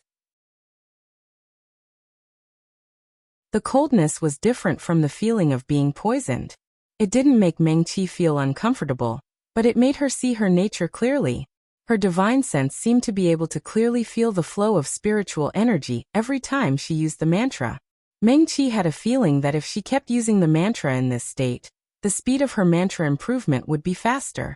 It wouldn't be an exaggeration to say that it would be twice the result with half the effort. Meng Qi pursed her lips and felt every trace of spiritual energy flow more attentively. The 5 spirits cauldron seemed to realize that its master understood its use, and gently swayed above her spiritual sea, like a child asking for praise. The Starfall Sea was quiet. Qin Xiaoma and Su Zijuan were still fully alert to the situation around them. Xing stood behind Meng Qi, and the index and middle fingers of his right hand were close together, ready to summon a huge wave to protect everyone at any time. Chu Tianfeng crossed his arms in front of his chest. He looked at Meng Qi, and then at Su Junmo. Under the starlight, his eyes seemed to be flickering slightly, and no one knew what he was thinking. Xue Qingxian and Li Chei stood beside Meng Qi. Neither of them made a sound, and they watched this scene silently. They were prepared. If Meng Qi couldn't hold on, they could take over at any time. Li Chei stared at Su Junmo's red and white face for a moment, and then his eyes slowly moved up the slender fingers on the side of his neck, and finally fell on Meng Qi's face. He only glanced at it once, and then quickly turned his eyes away. See no evil. He knew that he shouldn't stare at a female cultivator like this. But it was very strange. Li Che frowned slightly. Ever since Meng Qi saw through Ji Wujiang's trick in the inn in Descending Star City and saved him. He would always see this elegant girl in a green robe with a faint expression in his dreams. Sometimes, even during the day, some incoherent and even strange images would suddenly flash through his mind. In every image, there would be the figure of fellow Taoist Meng. Li Che's face was slightly hot. He shouldn't have any improper thoughts about Meng Qi. It was good that they first met. Later, when they met again in the apricot forest, he saw her outstanding performance in the barrier of the competition. Li Che admired her. That day, when the apricot forest traditional Chinese medicine cultivators were excited, the blood in his chest was also burning, and he was worried about Meng Qi. But that shouldn't be the kind of thing that would flash through his mind occasionally when he was distracted during the day. Li Che's face was burning more and more. He didn't have a Dao companion yet. But occasionally he would hear his senior brothers and sisters, or the seniors in the sect, mention that if he had a Dao companion to cultivate with, he wouldn't be too lonely on the great Dao. Li Che had also thought that he might find a like-minded Dao companion in the future, to accompany and encourage each other, and walk down this great Dao step by step. No one had taught him how to choose a Dao companion. But that day outside Descending Star City, when Lu Qing risked her life to save him, Li Che's heart beat so fast for the first time in his life for something other than medical skills. He knew that he would never be able to forget that beautiful and brave silhouette. So later on, he often dreamed of Meng Qi, and the person he saw in his daydreams was also her. This was really. Li Che reached out and scratched his head. He really couldn't figure it out. He really didn't have any improper thoughts about this fellow Taoist Meng Qi. He could swear in the name of the medical ancestor. Li Che's heart was a little messy. Later on, he heard that Meng Qi fell into the Starfall Sea. Remembering that she saved his life, he volunteered to follow her into the Starfall Sea. Lebeek. Net at this time he saw Meng Qi again. The girl was wearing a green robe and had black hair. She should have been waiting for them to save her, but she was like a divine soldier descending from the sky. She was even so calm, no different from what he saw in the barrier of the competition. Li Che sighed softly. His heart wouldn't beat so fast when he looked at Meng Qi. Why would he dream of her? Just now, when he stared at her in a hurry, it seemed that several images of her flashed through his mind. They had clearly only met a few times. The first time they met, he was poisoned, so he couldn't see anything. But Li Che smiled bitterly. Even he didn't understand. Just as his thoughts were in a mess, Meng Qi withdrew her hand. She opened her eyes and looked at Su Junmo sitting opposite her. The white-robed man's forehead was slowly dripping with sweat, and his face was no longer as pale as before. After a while, he exhaled a cloud of white mist and slowly opened his eyes. "How do you feel?" Meng Qi asked as she reached out and pressed Su Junmo's wrist. Before her fingers touched him, the white-robed man suddenly withdrew his hand and avoided Meng Qi's fingers. Meng Qi raised her eyebrows. Su Junmo hurriedly glanced at her and quickly turned his head away, not daring to look into Meng Qi's clear eyes that were full of doubts. His voice was dry and hoarse, sounding particularly awkward. "I'm fine." Su Junmo took a deep breath and said in a hoarse voice, "I'm fine. The poison is cured. The ardent eagle's blood is indeed powerful."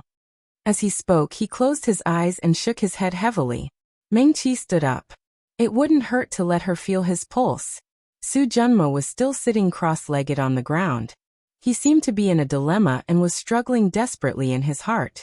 He remained in that position for a long time without moving. Even Si Kongxing couldn't stand it anymore and walked over to Su Junmo. She bent down and almost touched his face. "Su Junmo, are you okay?" "I'm fine," Su Junmo murmured. He sat for a while and finally stood up. Qin Xiaoma slowly walked to Chu Tianfeng's side and raised his chin at the obviously awkward white-robed man. The black-robed youth understood and stared at Su Junmo. "I'm fine." Su Junmo took a deep breath again. He bowed to the crowd. "It's my fault for making everyone worry." Su Junmo looked up and quickly glanced at Meng Qi. He said, "Meng Qi." "Qi." He almost squeezed out the two words "Qi," with great difficulty. "Thank you for saving me." He said these words very quickly. Su Junmo paused and suddenly remembered something. He quickly took out a brocade pouch from his storage pouch and stuffed it into Meng Qi's hands. "I know your rules. The spirit stone's here."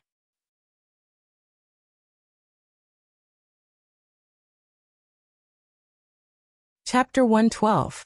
Meng Qi. The cyan brocade pouch was light in her hand, and it was embroidered with an exquisite flower pattern. Meng Qi subconsciously sent a bit of spirit energy into the brocade pouch. Then she couldn't help but gasp. "Su Junmo." There were 900 Xian spirit stones in the brocade pouch. Meng Qi had extorted 2,000 Xian spirit stones from the Shui family, including the ones she had spent on the barrier earlier. She still had more than 1,900 stones left. The cultivators in the 3,000 worlds mostly used ordinary spirit stones. Unless it was at an auction like the heavenly auction house in the sky beyond heaven, it was rare to see them. 900 Xian spirit stones was not a small number in any sect in the 3,000 worlds. Even large sects like the Wind Alliance, the Shui family, or the Burning Sky Palace would not take it lightly. "Su Junmo." Meng Qi threw the brocade pouch back to him. "It's not calculated like that."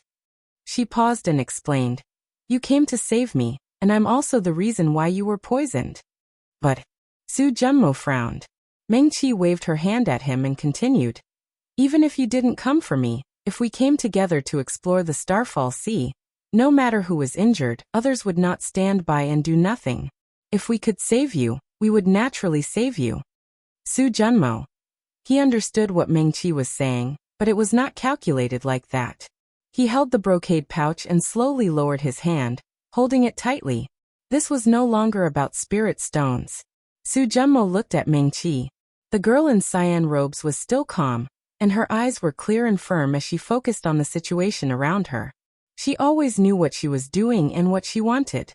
Su Junmo thought vaguely. He suddenly lowered his head and looked at the brocade pouch in his hand, and the corners of his lips rose quickly. "Meng Qi." Su Junmo strode toward Meng Qi. Meng Qi turned to look at him. "Just take it." Su Junmo stretched out his hand and forcefully shoved the brocade pouch into Meng Qi's hands. He held Meng Qi's hand in his palm. Her skin was delicate, and her fingertips were slightly cold. There seemed to be a faint medicinal fragrance. It was clearly so small and soft, as if it had no bones. Su Junmo's heart skipped a beat, but as if he had been scalded, he suddenly let go of her hand. Take it, take it." He waved his hand. "I don't lack spirit stones." Meng Qi. "I feel like I've been hurt." Chu Tianfeng and Qin Xioma looked at each other again, and saw the same message in each other's eyes. Is this really another one? Even Su Junmo. Crash. How many people had Meng Qi picked up? Meng Qi. Qin Xioma suddenly raised his chin at Meng Qi. "Take it. Su Junmo has more spirit stones than he can spend." "Yes, Meng Qi." Chu Tianfeng immediately followed up. "Does fierce eagle blood cost money? That purple lotus doesn't need spirit stones? Take it, take it. You can even use it to buy medicine." Meng Qi. Shui Chengxian also smiled. "Just take it." He paused and said, "The 12 medical cultivation sects, including the Medical Cultivation Spell Union, all have a clear rule that medical cultivators should treat the injured and sick not for money, but also should not completely sacrifice themselves." Yes. Li Che also nodded. "Our Surging Waves Academy usually accepts spirit stones." Meng Qi didn't know whether to laugh or cry. She didn't say that they shouldn't accept it, but these people probably didn't know that there were a total of 900 spirit stones in this brocade pouch. Including in her previous life, Meng Qi didn't accept spirit stones or remuneration when she saved people. It was just that sometimes it was very special. Occasionally, when she met people who were seriously injured, they would already be unconscious.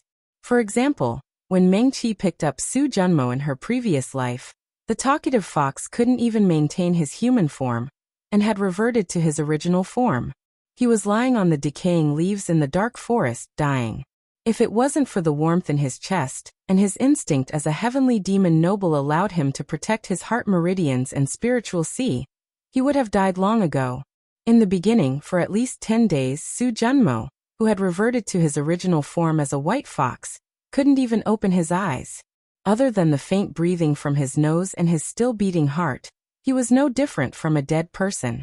When Meng Qi finally pulled him back from the gates of hell, Su Junmo took 2 more breaths and started talking. She couldn't interrupt at all. At that time, Meng Qi only felt that there were 1,000 bees buzzing in her ears every day. Even when she fell asleep at night, she dreamed that she had fallen into a huge beehive. Thousands of bees were buzzing around her and trying to drill into her ears. Her only thought at that time was to quickly cure Su Junmo and never see him again in this life. Therefore, on the night that Su Junmo was cured, Meng Qi immediately packed up her things and ran to another city hundreds of miles away. She found the largest and most luxurious inn with a hot spring and comfortably soaked in the hot spring. She slept for 12 hours in one go. How could getting paid be more important than getting rid of the talkative fox? She had completely forgotten. Meng Qi was immersed in her memories when Xue Chengxian slowly walked to her side and said gently, "The 12 medical cultivation sects and the Medical Cultivation Assembly Alliance have their own rules. Do you know?" Meng Qi raised her eyebrows. This time, even Li Che couldn't help but laugh. Meng Qi. They could be considered as partners who had fought side by side and gone through fire and water together. Li Che heard everyone call her that and followed suit. Even I know. Anyway, they were still resting and had just wiped out the snowtooth bees. Everyone was in a good mood. Xue Chengxian looked up at the night sky of the Starfall Sea, and then looked down at Meng Qi. The starlight here was much brighter than in the 3,000 worlds. The starlight fell on Meng Qi's elegant face. Even her long eyelashes seemed to be dyed with a faint layer of starlight. Her eyes were bright and clear as if they were filled with small stars. Xue Chengxian looked at the confusion in Meng Qi's eyes and couldn't help but laugh again. The Starfall Sea was indeed dangerous, but there was no Wind Alliance, no Xue family, and no sect or family here. There was only a group of pure and brave companions. Xue Chengxian raised the corner of his lips. In this place known as the most dangerous place in the 3,000 worlds, after just experiencing a battle, he actually felt unprecedentedly relaxed. If medical cultivators treat ordinary people or cultivators, the other party can't afford to pay. Xue Chengxian said, they can go to the Medical Cultivator Conference Alliance to get part of the payment, but they must record the treatment and give it to the alliance. I see. Meng Qi nodded thoughtfully. In fact, the Medical Cultivator Conference Alliance did a lot for the medical cultivators in the 3,000 worlds. Xue Chengxian looked at her with a smile. So even if you don't take these spirit stones, you can go to the alliance to get them after leaving the Starfall Sea. The snowtooth bees are relatively rare, and the fierce eagle blood. And this is the Nirvana fierce eagle blood. There should be a lot of spirit stones. He thought for a moment and said, there should be at least 3 to 500 ninth grade spirit stones. Hearing this, Li Che scratched his head in embarrassment and said, I also went to the alliance to get spirit stones. Meng Qi nodded. She picked up the brocade pouch and glanced at Su Junmo. Meng Qi counted and took out 20 Xian spirit stones and returned the rest to him. These are enough. As she spoke, she put the 20 Xian spirit stones back into the brocade pouch. Su Junmo took the brocade pouch and looked at it. He was speechless. Was his life so worthless?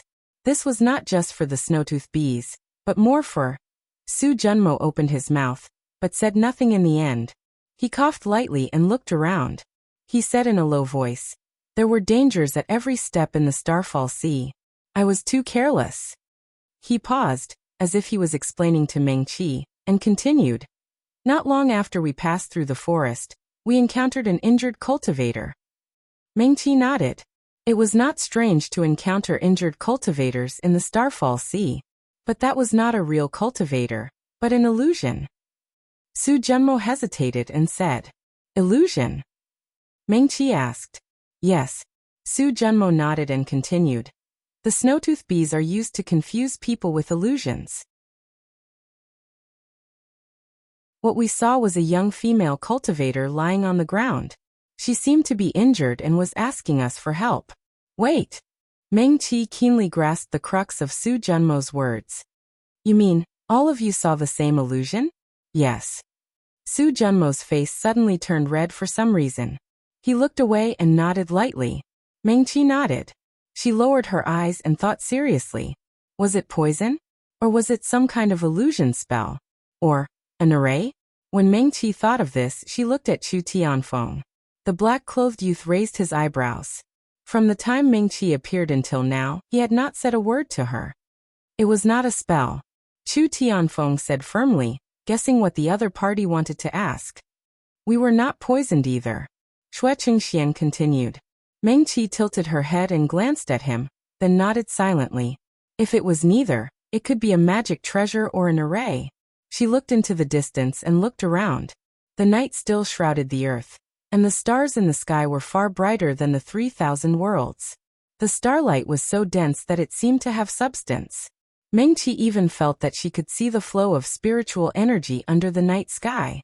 The cultivators of the 3,000 worlds had to use cultivation techniques to turn the spiritual energy into their own. Su Junmo and Xing were different. When they breathed in and out, the spiritual energy contained in the starlight would naturally be turned into their own by the star array that they were born with. This should be the most suitable place for Yao cultivators to cultivate. Similarly, it was also very suitable for rare birds and strange beasts. They were not comparable to heavenly demons, but in this starfall sea, they could also cultivate with twice the result with half the effort. So, was that illusion a new attack method that the snowtooth bees had learned in the starfall sea for thousands of years? Meng Qi's heart skipped a beat, and she quickly separated a part of her divine sense to explore her spiritual sea. Just a moment ago, she suddenly found that the 5-spirit cauldron above her spiritual sea had a new change. Originally, the 5-spirit cauldron was only constantly turning the spiritual energy on Meng Qi's inner core into snowflakes, which was equivalent to making the spiritual energy purer. Now the 5-spirit cauldron suddenly swayed gently above her spiritual sea. There was a thin layer of ice on the surface of Meng Qi's spiritual sea. As the 5-spirit cauldron swayed, the snowflakes began to fall in a regular pattern. It seemed to be using these spiritual energy snowflakes to draw on the thin ice of her spiritual sea. In just a moment, a complete and simple pattern was drawn on the thin ice. It was a new array. In the blink of an eye, Meng Qi remembered all the arrays. Was it an illusion array? Meng Qi thoughtfully stretched out her finger and quickly drew the array in the air. If Yin Qingyan was here, she would definitely recognize what this was. She thought subconsciously. Then Meng Qi instantly realized that she had already left the great desolate island through the sky observation mirror. The sky observation mirror had never returned. Although Yin Qingyan and she were still in the Starfall Sea, they were now in different parts of the world. Meng Qi's eyes dimmed slightly, but under the cover of the night, no one noticed the change in her expression. Meng Qi. Su Junmo was the one who knew the arrays the best among these people. However, ever since he was cured of the poison, every time he called Meng Qi, it seemed particularly awkward. He always wanted to say something but hesitated. Have you thought of something? Su Junmo glanced at Meng Qi and asked carefully. It might be a kind of illusion array, Meng Qi said. The creatures in the Starfall Sea are different from those in the 3 realms. They have become stronger. Oh. Su Junmo immediately nodded. If it was an illusion array, everyone here's understanding of arrays added together probably couldn't compare to a strand of Meng Qi's hair. After all, she was taught by a famous teacher.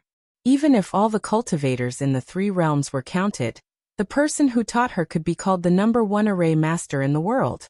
Su Junmo pondered for a moment and continued. That illusion array is very magical. It will automatically choose the strongest among us. Su Junmo, you have already advanced to the spirit severing stage. Chu Tianfeng suddenly interrupted and said, so what we saw at that time was the injured Lu Qingran. Su Junmo's face immediately turned red. He didn't refute Chu Tianfeng first. Instead, he carefully glanced at Meng Qi. Meng Qi's expression was as usual. The 3 words Lu Qingran didn't make her expression change. Su Junmo secretly sighed in relief. Xing frowned and suddenly said, Su Junmo, why do you seem to? She asked. You seem to be very afraid of Mengqi? In the time it took to say these few words, Su Junmo secretly glanced at Mengqi a few times with that kind of gaze. Si Kongxing was the most familiar with the two of them. The three of them had traveled together for a long time. Su Junmo usually treated them quite well. In any case, he would never look at Mengqi and herself like that. What nonsense are you talking about? Su Junmo waved his hand. He coughed twice and quickly said, Mengqi, don't listen to her nonsense. I didn't do anything wrong. Why would I be afraid of you? Ha ha ha ha. You sound like you're trying to hide 300 taels of silver here. Si Kongxing snorted twice and said, Xing. Mengqi shook her head at Si Kongxing and explained, Lu Qingran and I were both disciples of Cool Breeze Valley. She was also my senior sister. Our relationship was ordinary, and there were some misunderstandings. As she spoke, she looked at Chu Tianfeng and Qin Xiaomao again and continued, but it's all in the past. Mengqi. Si Kongxing reached out and took her arm. She was too lazy to wait for Su Junmo to be so careful. She explained hesitantly and said in one breath, That day, we all saw the injured Lu Qingran lying on the ground. When she saw us approaching, she even asked us for help. Because we had seen her once in Descending Star City, no one suspected anything. Here. Si Kongxing raised her chin at Li Che. This Li Che also said that Lu Qingran had saved him before. She was a kind and brave girl, and he wanted to save her. We ran to save her. In the end, there were no injured cultivators. She snorted softly. When we arrived here, that Lu Qingran suddenly exploded and turned into a lot of snow-toothed bees. Su Junmo was walking at the front, and was stung by the snow-toothed bees. Si Kongxing was eloquent and straightforward. You know what happened after that? As she spoke, she shivered with lingering fear. She raised her head and looked at the quiet night sky. It was so scary. Just the buzzing sound alone gave me a headache and made me want to vomit. Mengqi nodded. Su Junmo's face was even redder than before. He did not interrupt Si Kongxing and carefully glanced at Mengqi again. The green-robed girl's expression was still calm. She looked the same as before. Previously, when he saw Mengqi descending from the sky like a divine soldier, Su Junmo was full of questions to ask her. The Heavenly Master suddenly summoned him to the heavens beyond heaven because he mentioned Mengqi. Was she with the Heavenly Master before? Now Su Junmo did not want to ask anything. He did not dare to ask anything. He did not mention what happened that day anymore. He could only secretly rejoice that he had bet on the right treasure. Su Junmo's gaze quickly swept across Mengqi's face.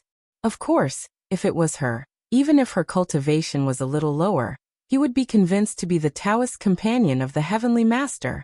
In the future, if there were any obstacles between the two of them, he would be willing to be a pawn to pave the way for them. Even if he died, he would have no regrets. Since everyone has rested enough, Xue Chengxian looked at Su Junmo and then at Mengqi. He felt that there was something strange between the two of them. It did not seem like an ambiguous relationship. It was just a little strange. Then, are we going to go back the way we came? Xue Chengxian asked. The place where the snowtooth bees live. Li Che pursed his lips and said, There must be snowtooth honey. Mengqi and he looked at each other. Now, it seems that we've killed all the snowtooth bees. Is that snowtooth honey? Li Che's Adam's apple bobbed up and down. The meaning of his words could not be clearer. The snowtooth bees were not very good at making honey. The snowtooth bees in the 3,000 worlds also built nests. In a huge hive, there was often only a small bottle of snowtooth honey after 100 years. The snowtooth honey was extremely rare. Many pill formulas required the addition of ordinary spirit bees' honey to neutralize the medicinal properties. If the snowtooth honey was used instead, not only could it neutralize the medicinal properties, but it could also double the medicinal effects. They wanted it. Mengqi and Li Che looked at each other again. They saw the desire for the snowtooth honey in each other's eyes. She quickly looked around and said decisively, The hive of the snowtooth bees is nearby. They won't be too far away from the hive. Now that the snowtooth bees have been killed, there shouldn't be any danger in the hive. Yes.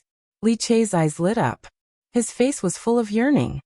With this as the center, we'll search the surrounding 300 feet. Mengqi said. If there's nothing, we'll go back the way we came. She looked at Su Junmo and then at Xue Qingxian. She asked, is that okay? Yes. Su Junmo had no principles in front of Mengqi. He nodded repeatedly. We can't go back empty-handed.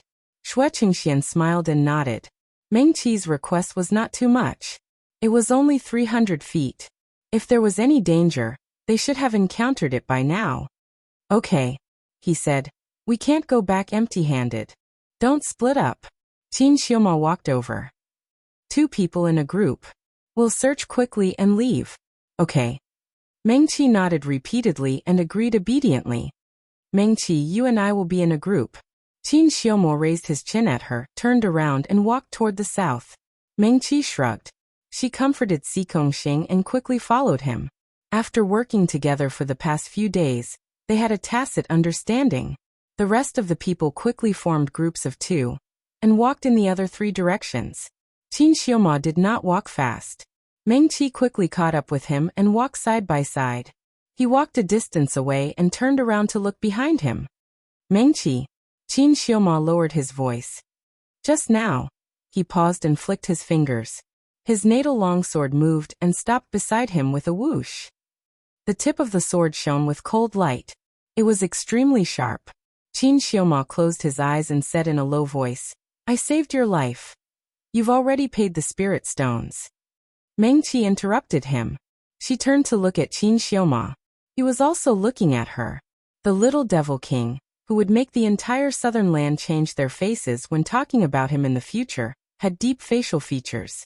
Under the starlight, the man in black looked handsome and mysterious. His eyes were even brighter than the stars. Qin Xiaoma raised the corner of his mouth and said in a lazy tone, Fine. Sometimes he spoke like Ji Wujiong with a hint of mockery. However, he was far less harsh and arrogant, as if he didn't care about anyone in the world. If you don't want to mention it, then don't mention it. In any case, mentioning it will only make us ashamed and look like clowns.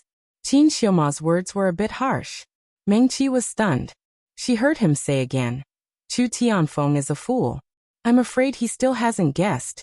He lowered his voice and said softly, You also. Before he finished speaking, a whoosh sound suddenly came from not far away. Mengqi looked up and saw a firework with a long tail rushing into the sky under the night sky. The firework exploded in midair, and a clear, one character appeared in the night sky. Then, it quickly turned into little bits of spiritual aura and scattered in all directions, disappearing without a trace. It's Big Sister Xue. Mengqi blurted out. We found it. At the same time, not far behind them, cheers came from the Si Kongxing. It's Big Sister Xue Jinwen, Mengqi quickly repeated. She turned around and rushed in the direction of the Si Kongxing. Qin Xiaoma seemed to want to say something, but in the end he closed his mouth. He quickly followed, and the group quickly gathered around the Si Kongxing. She stood side by side with Su Junmo, and handed the porcelain bottle in her hand to Mengqi. The snowy tooth honey is all in here. We'll split it equally. Mengqi did not take the porcelain bottle. He waved his hand and said, We'll split it after we get out. She then said, Did you see it just now? That communication firework was from Big Sister Xue Jinwen. Third sister? Xue Qingxian frowned slightly. Are you sure? I'm sure. Mengqi nodded firmly, and took out the same communication firework from his storage bag. Big Sister Xue gave this to me when we went to the Immortal Cloud Pavilion. Xue Qingxian reached out and took the firework. He held it in his hand and looked at it carefully. But this time, third sister said that her cultivation was not enough, and it was useless to come here. So, she stayed in Descending Star City, and did not come with us. Didi Gu. After saying that, he looked up at Mengqi. Are you sure? Xue Qingxian said as he turned to look in the direction of the fireworks. He muttered, That's the center of the Starfall Sea.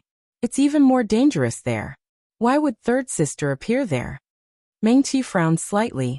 Before she could say anything, Su Zijuan, the disciple of the Falling Star Pavilion, who had been quiet all this while, suddenly pointed to the sky and said excitedly, I think there was a flash of sword light just now.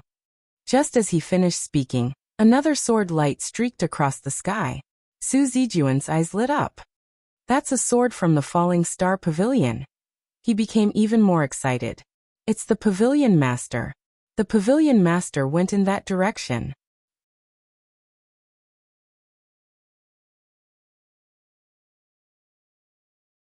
Chapter 113. Mengqi looked in the direction Su Zijuan was pointing, and saw a meteor streaking across the sky. Even in the Starfall Sea, the cold light of the sword qi was dazzling. As expected of the Starfall Sea, did Pavilion Master also see the signal firework just now? Su Zijuan turned to look at Mengqi. He went in that direction. Then now, Qin Xioma stepped forward. What's your choice? He wasn't the one with the highest cultivation in the team, but he was the most decisive. Along the way, everyone seemed to be used to listening to his commands. Let's go and take a look, Mengqi said decisively. I'll go too. Chu Tianfeng immediately followed. Since it's someone Mengqi knows, I think we should go, Li Che also said. If it's really third Miss Xue who sent the signal for help, we can't just sit back and do nothing. If it's Xue Jinwen, we really have to go, Su Junmo said. Besides, everyone is going. Naturally, I can't be left out. Most importantly, Mengqi was going. He definitely had to go. I'll go too, Si Gongxing said. I'll go wherever Mengqi goes. In the end, everyone's eyes were focused on Xue Qingxian. He smiled bitterly. I can't get out of this Starfall Sea by myself. He paused, cupped his hands to the people around him, and said, although I don't know why my sister appeared in this Starfall Sea, I'll have to trouble you all. After Xue Qingxian finished speaking, his gaze swept over Mengqi's face. They did come to save Mengqi, but these people's trust in her was really beyond his expectations. Just because she said that it was his third sister's signal firework, these people didn't even question it. Qin Xioma and Chu Tianfeng. Even he had heard of these two geniuses among the younger generation. Su Junmo and Si Gongxing, who came from the demon realm, were both heaven demon nobles. They were actually loyal to Mengqi. There was also the Surging Waves Academy, a rather famous medical cultivation sect in the southern land. Other than being famous for their medicinal pills, they were also well known for being aloof from worldly affairs. Xue Qingxian looked at Mengqi's side profile thoughtfully. These people's trust in her seemed to be innate and unreasonable. Such a strong cohesiveness. He narrowed his eyes and looked at his hand hanging by his side. Actually, it wasn't that he couldn't understand. After all, that day in the apricot forest, when they saw the poisoned third younger sister, when everyone was still worried about this and that, it was she who rushed forward without hesitation just to save her. That day, even Xue Qingxian himself didn't hesitate to give the blood moon he carried with him to Mengqi. Then let's go. Qin Xioma nodded slightly. He glanced at Mengqi and said, Mengqi, follow me. Okay. Mengqi nodded. Holding the silver medicine knife in her hand, she stood obediently behind Qin Xioma. With a soft clang, Qin Xioma and Su Zijuan's natal longswords appeared together and hung in the air on both sides of the crowd. Mengqi turned to look at Qin Xioma's natal longsword. He cultivated both sword and technique, so the longsword had a strange and mysterious aura. Qin Xioma glanced at her and suddenly raised the corner of his mouth. Fourth realm perfection. Amazing. Mengqi praised sincerely. Qin Xioma was a nascent soul cultivator. Not only did his natal longsword have a sword spirit, but he was also able to cultivate to the fourth realm perfection. He was one of the best among sword cultivators. As if to prove his words, Qin Xioma pointed his finger lightly. His natal longsword suddenly moved forward, cutting through the night sky as if it directly merged into the night. If Mengqi hadn't been staring in that direction, she almost couldn't find the trace of his longsword. Her heart skipped a beat, and her body suddenly became warm. A ball of flame circled around her, and finally enveloped her completely. The flame gradually became transparent, and vaguely floated beside Mengqi.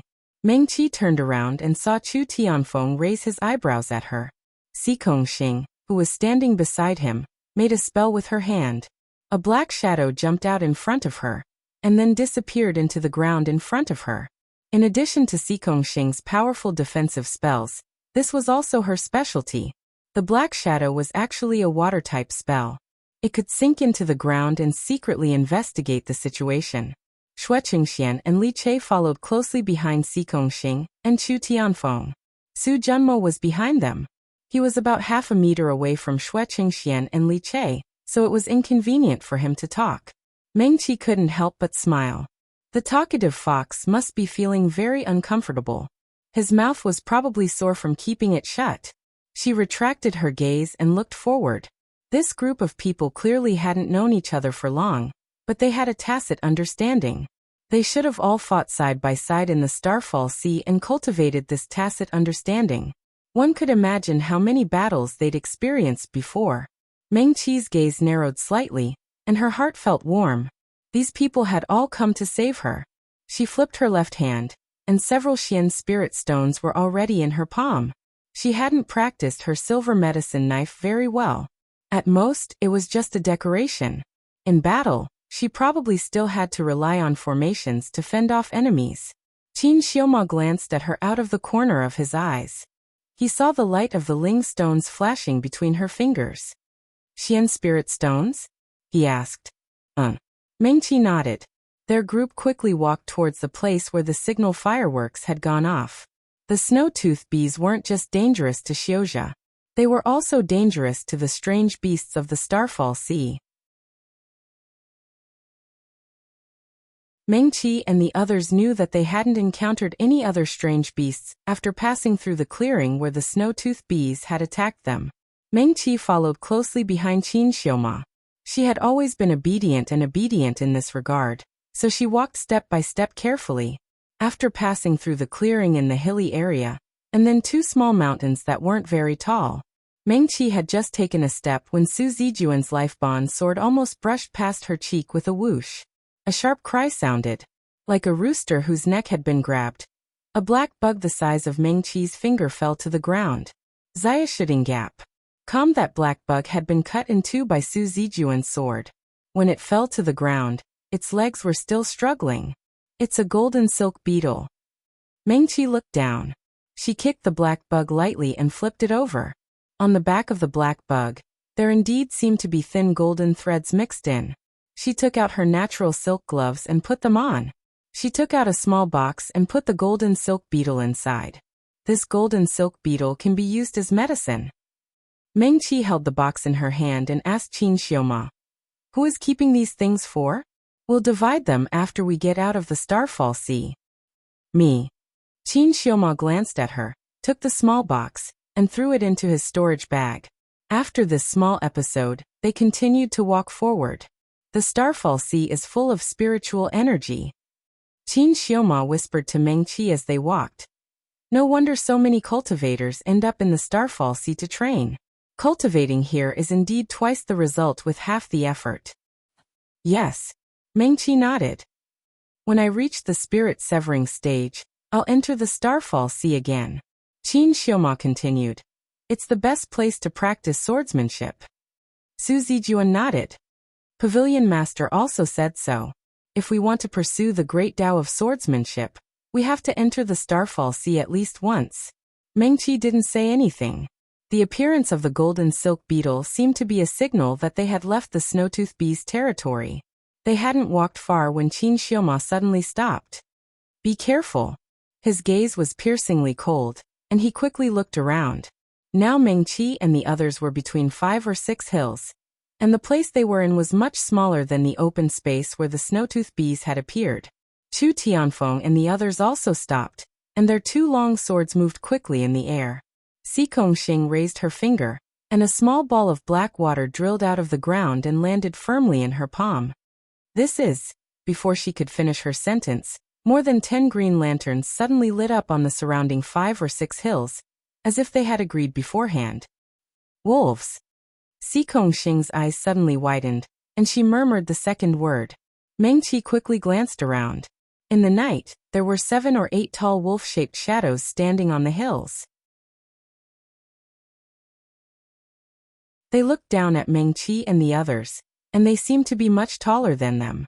Those green lanterns were not lights, but the eyes of these giant wolves. The giant wolves' eyes were deep, and they stared coldly at Meng Qi and the others. Ah! Si Kongxing suddenly exclaimed in a small voice, and quickly moved closer to Meng Qi and the others. There are more. She raised her hand and pointed at the foot of the hill, drawing a circle. There are wolves in all directions. Sure enough, after a short while 5 or 6 giant wolves with deep green eyes slowly turned out from behind each hill. These wolves were not as tall as the ones standing on the hills, but each of them was almost twice as tall as Meng Qi. After these giant wolves turned out of the hills, they were not in a hurry to attack, but just surrounded the few of them in the center. Meng Qi took a deep breath. Qin Xiaoma and Su Zijuan's long swords suddenly stopped, and hung above everyone's heads, the tips of their swords pointing in 2 directions. Chu Tianfeng raised his hand, and a circle of blue flames ignited, protecting the 8 of them in the center.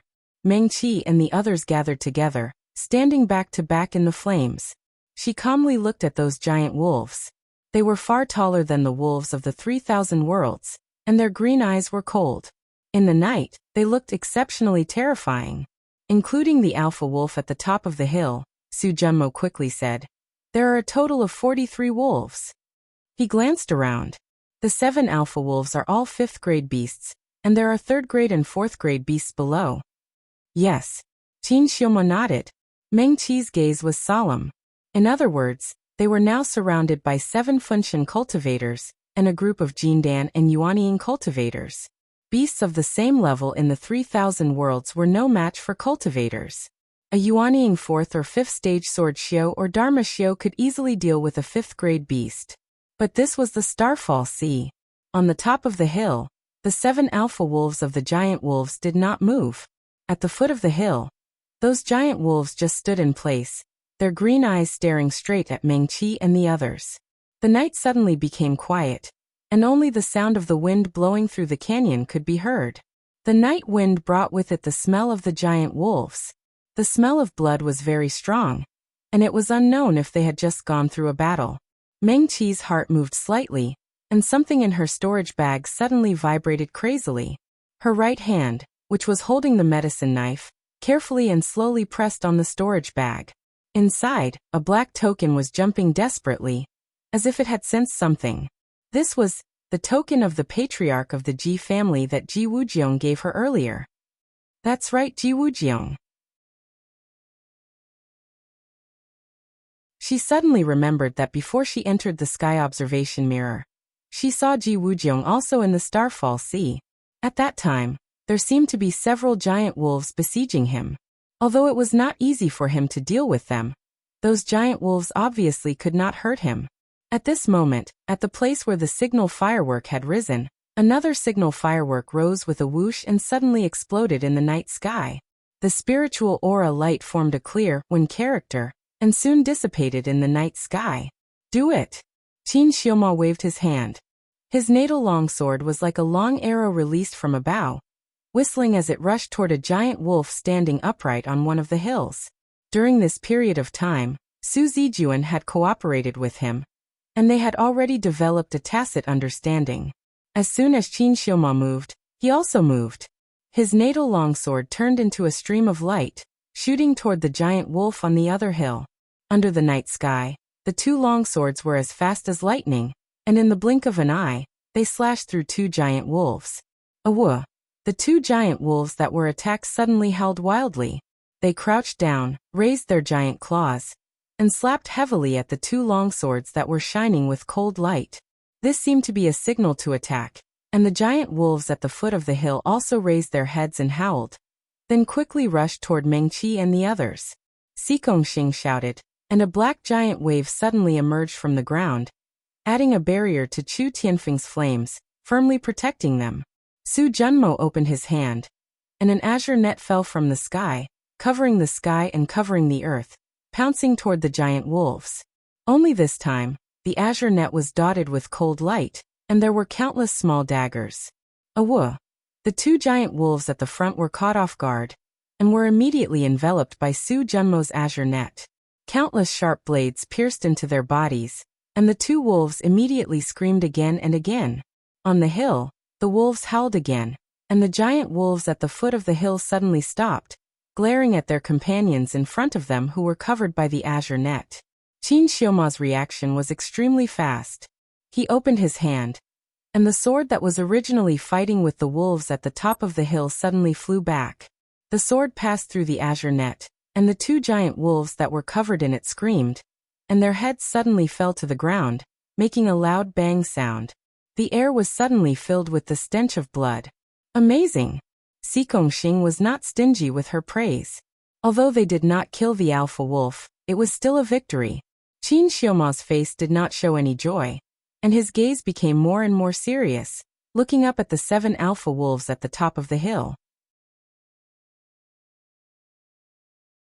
These giant wolves at the foot of the hill obeyed orders, and not a single one rushed out to save their companions. They were cold-blooded, ruthless, and terrifyingly obedient. They didn't look like ordinary beasts anymore. Instead, they looked more like an organized sect of cultivators. If the snowtooth bees had such a command and organization, they probably would not have been able to last until Mengqi appeared.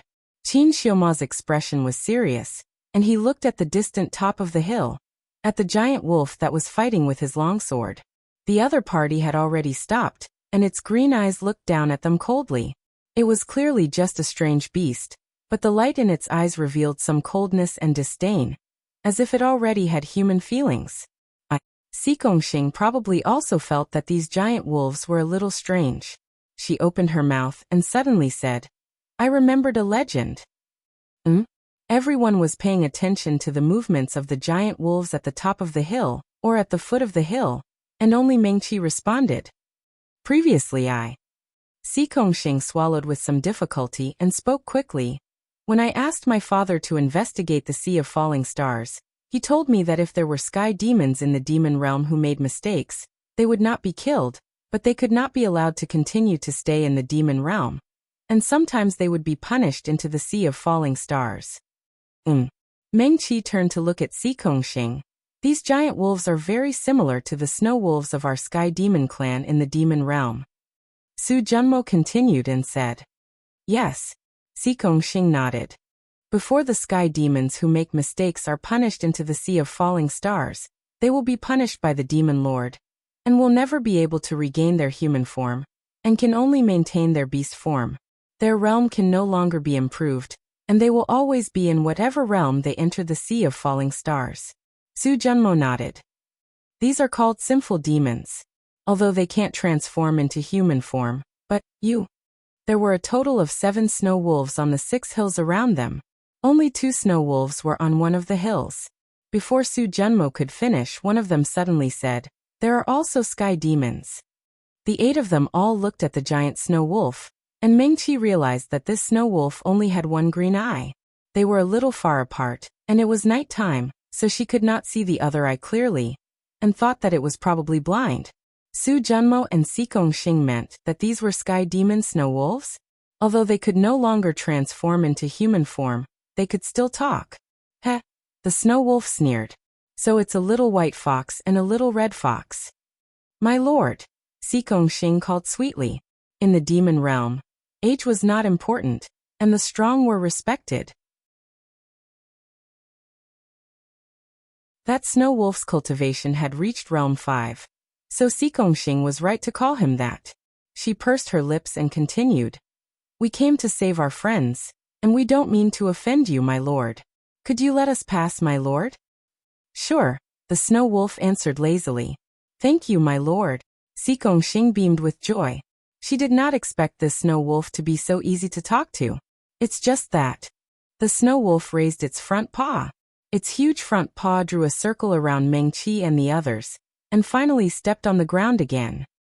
Leave this female golden core cultivator, and you can all leave, he said coldly. Don't even think about it. Qin Xiuma and Chu Tianfeng took a step forward. Human cultivators? The snow wolf coldly glanced at the 2 of them with one eye. Merely nascent soul human cultivators, heh. Although he was in wolf form, the sarcasm in his words could not be more obvious. Even his green eyes seemed to be dyed with a touch of ridicule. Ignorant child who doesn't know the immensity of heaven and earth. Do you think your long sword can stop me? Your grandpa wolf just doesn't want to bother with you, otherwise your long sword wouldn't be able to block my attack. My lord. Xing took another step forward. This female golden core cultivator is also our good friend. Could you let her leave with us? If my lord has any orders, we'll definitely do our best to fulfill them. Little Red Fox. That snow wolf lazily glanced at her. Grandpa Wolf is willing to let you pass because of your father. Otherwise, you and this little white fox together wouldn't be able to withstand one of Grandpa Wolf's claws. Cut the crap. Chu Tianfeng's gaze was cold. He raised his hand, and his natal magic treasure floated beside his face. The black-clothed youth fearlessly raised his head and looked directly at the snow wolf. If I kill you, we'll be able to pass. Just as he finished speaking, the red lotus had already floated into the sky. Petals fell one after another like rain, falling around the snow wolves at the foot of the mountain. As soon as Chu Tianfeng attacked, Qin Xiaoma and Su Zijuan simultaneously attacked with their swords. This was the Starfall Sea. They didn't believe a single word of this heavenly demon snow wolf. In this place, one wrong step could cause even mighty figures who were more powerful than them to directly fall here. Xing also closed his mouth. He raised his hand, and a huge black wave rose up, protecting Meng Qi within it. Xue Chengxian flicked his hand, and a shiny silver medicine knife appeared in his hand. His figure flashed, and he blocked in front of Meng Qi. His gaze was solemn as he looked at the snow wolves at the foot of the mountain. Li Chei's palm faced up, and his natal cauldron lightly fell into his palm. Medical cultivators not only knew how to save people, but their understanding of poisons was also the best in the 3,000 worlds. He flicked his finger, and 7 or 8 medicinal herbs fell into his natal cauldron. In just a moment, green gas rose from the cauldron, and a strange rotten smell floated out. Over the past few days, they had developed quite a tacit understanding of each other. In just a short moment, everyone was ready for battle.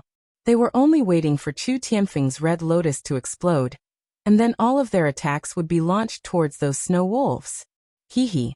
On the top of the mountain, the snow wolf suddenly chuckled. His laughter was contemptuous and full of disdain. He looked down at them condescendingly, grinned, and revealed his white teeth. He said in a cold tone, "How dare you make a fool of yourself in front of your grandpa wolf with such insignificant skills?" Meng Qi. Xing stepped forward and said to him, "Be careful." After he finished speaking, he looked at Meng Qi strangely. Since the snow wolf began to speak, Meng Qi had been looking up at him. Now that everyone was ready for battle, she was the only one who was still staring at the snow wolf in a daze, as if she was crazy. Meng Qi. Xing quickly pulled her arm. "Are you okay?" Her question attracted everyone's attention. Qin Xiaoma and Chu Tianfeng quickly turned their heads and glanced at her. Meng Qi. Chu Tianfeng asked worriedly, "Are you okay?" He, Qin Xiaoma, and Meng Qi had come all the way here from Qingfeng Valley, and they had fought side by side more than once or twice. No matter what Meng Qi's cultivation level was, he was never the kind of person who would drag the whole team down. Meng Qi. Xing suddenly became even more worried. "Are you okay? The little girl has clearly fallen for Grandpa Wolf's charm and wants to stay." The snow wolf chuckled. "Can you leave now?" Xing. "Kill him first." Chu Tianfeng jumped up anxiously. With a boom, the red lotus flames that blotted out the sky and earth exploded, and even the night sky seemed to be illuminated. One could see the anxiety in the master of the red lotus. The flames exploded among the wolves. Without an order, the snow wolves did not dare to move. They could only howl and desperately avoid the burning red lotus flames. On the top of the mountain, the snow wolf who had spoken earlier suddenly howled. No one saw how he moved, but in the blink of an eye, he appeared among the snow wolves at the foot of the mountain. His huge front paw slammed down, and the red lotus flames that were burning wildly just now were extinguished by more than half in an instant. Grandpa Wolf said, "It's just a small trick." As he spoke, he rushed toward Chu Tianfeng and the others. The snow wolf rushed to Chu Tianfeng's flame barrier in a flash. He did not immediately break through the flame barrier, but the huge snow wolf's movements were incomparably agile. Xing and the others looked at him as he quickly circled around the crowd. Qin Xioma and Su Zijuan's long swords chased closely behind him, but they were always a distance away and could not hurt him. Su Junmo put his right index and middle fingers together and pointed at the snow wolf from afar. 7 or 8 green nets suddenly appeared around him, and it looked like they were about to envelop him. Ha ha ha ha ha. The snow wolf suddenly howled, and 7 or 8 spirit stones flew out of his huge paw. With a loud boom, the light around them shot up into the sky, and spirit qi spewed out. Not to mention Chu Tianfeng's flame barrier. Even Xikong Xing's huge black waves were scattered by the spirit qi and disappeared in an instant. This is... Su Junmo and Xikong Xing's expressions both changed. This was a spell formation. The two of them looked up at the snow wolf. The snow wolf clan was a heavenly demon aristocrat, but they definitely did not know how to use a spell formation. And it was such a powerful spell formation. Mengqi. Xikong Xing did not care about anything else. She reached out and hugged Mengqi's waist, and quickly retreated with her in her arms. At this moment, not only her but even Su Junmo, Chu Tianfeng, and the others noticed that something was wrong with Mengqi. Everyone was fighting so fiercely, but she was still standing in the same place, and did not react at all. This was really abnormal. Little girl Scarlet Fox. The snow wolf howled and rushed forward. Put her down. Don't even think about it. Xikong Xing's small face flushed red. She was originally taller than Mengqi, so she simply bent down and hugged Mengqi's knees with her other hand, and lifted her up. Xikong Xing quickly retreated with Mengqi in her arms. Su Junmo and Xue Qingxian flashed in front of her. Idiot! Idiot! The snow wolf was furious and scolded. You're so stupid. He only had one eye left, and his gaze fell on Xue Qingxuan's face. The successor of the Xue family is so stupid that she can't tell what she's going through without taking her pulse? The snow wolf's gaze swept across Li Che. There's a medical cultivator here? It's true that two idiots together can't become a little smarter. They can only be more stupid. Li Che, Xue Qingxian. Little girl Scarlet Fox. The snow wolf said. Why are you retreating? If you retreat any faster, Grandpa Wolf will. As if to prove his words, the snow wolf's huge body suddenly flashed. By the time everyone reacted, he was already standing beside Xikong Xing. Can you be faster than your Grandpa Wolf? My lord. Xikong Xing hugged Mengqi tightly. Please let go of Mengqi. She's so good. Idiot. The snow wolf snorted softly. He raised his huge front paw and pressed it toward Xikong Xing. Stop. Chu Tianfeng and Qin Xioma shouted sternly. The red lotus sword rushed toward the snow wolf in an instant. The two of them also pounced on the snow wolf. Humph. The snow wolf snorted softly. He raised his front paw and slapped Qin Xioma's sword with great accuracy. The long sword trembled. Although it was not swatted down, it began to sway as if it was drunk. Idiot. Ji Wujiong. Before the snow wolf finished speaking, Mengqi's voice suddenly sounded softly, interrupting him. She paused and said, What's wrong with your left eye? She asked. You're tuning in to the Li Mei's Wuxia Whispers YouTube channel. We're so grateful for your support, and don't forget to subscribe to join us on this incredible journey through captivating stories.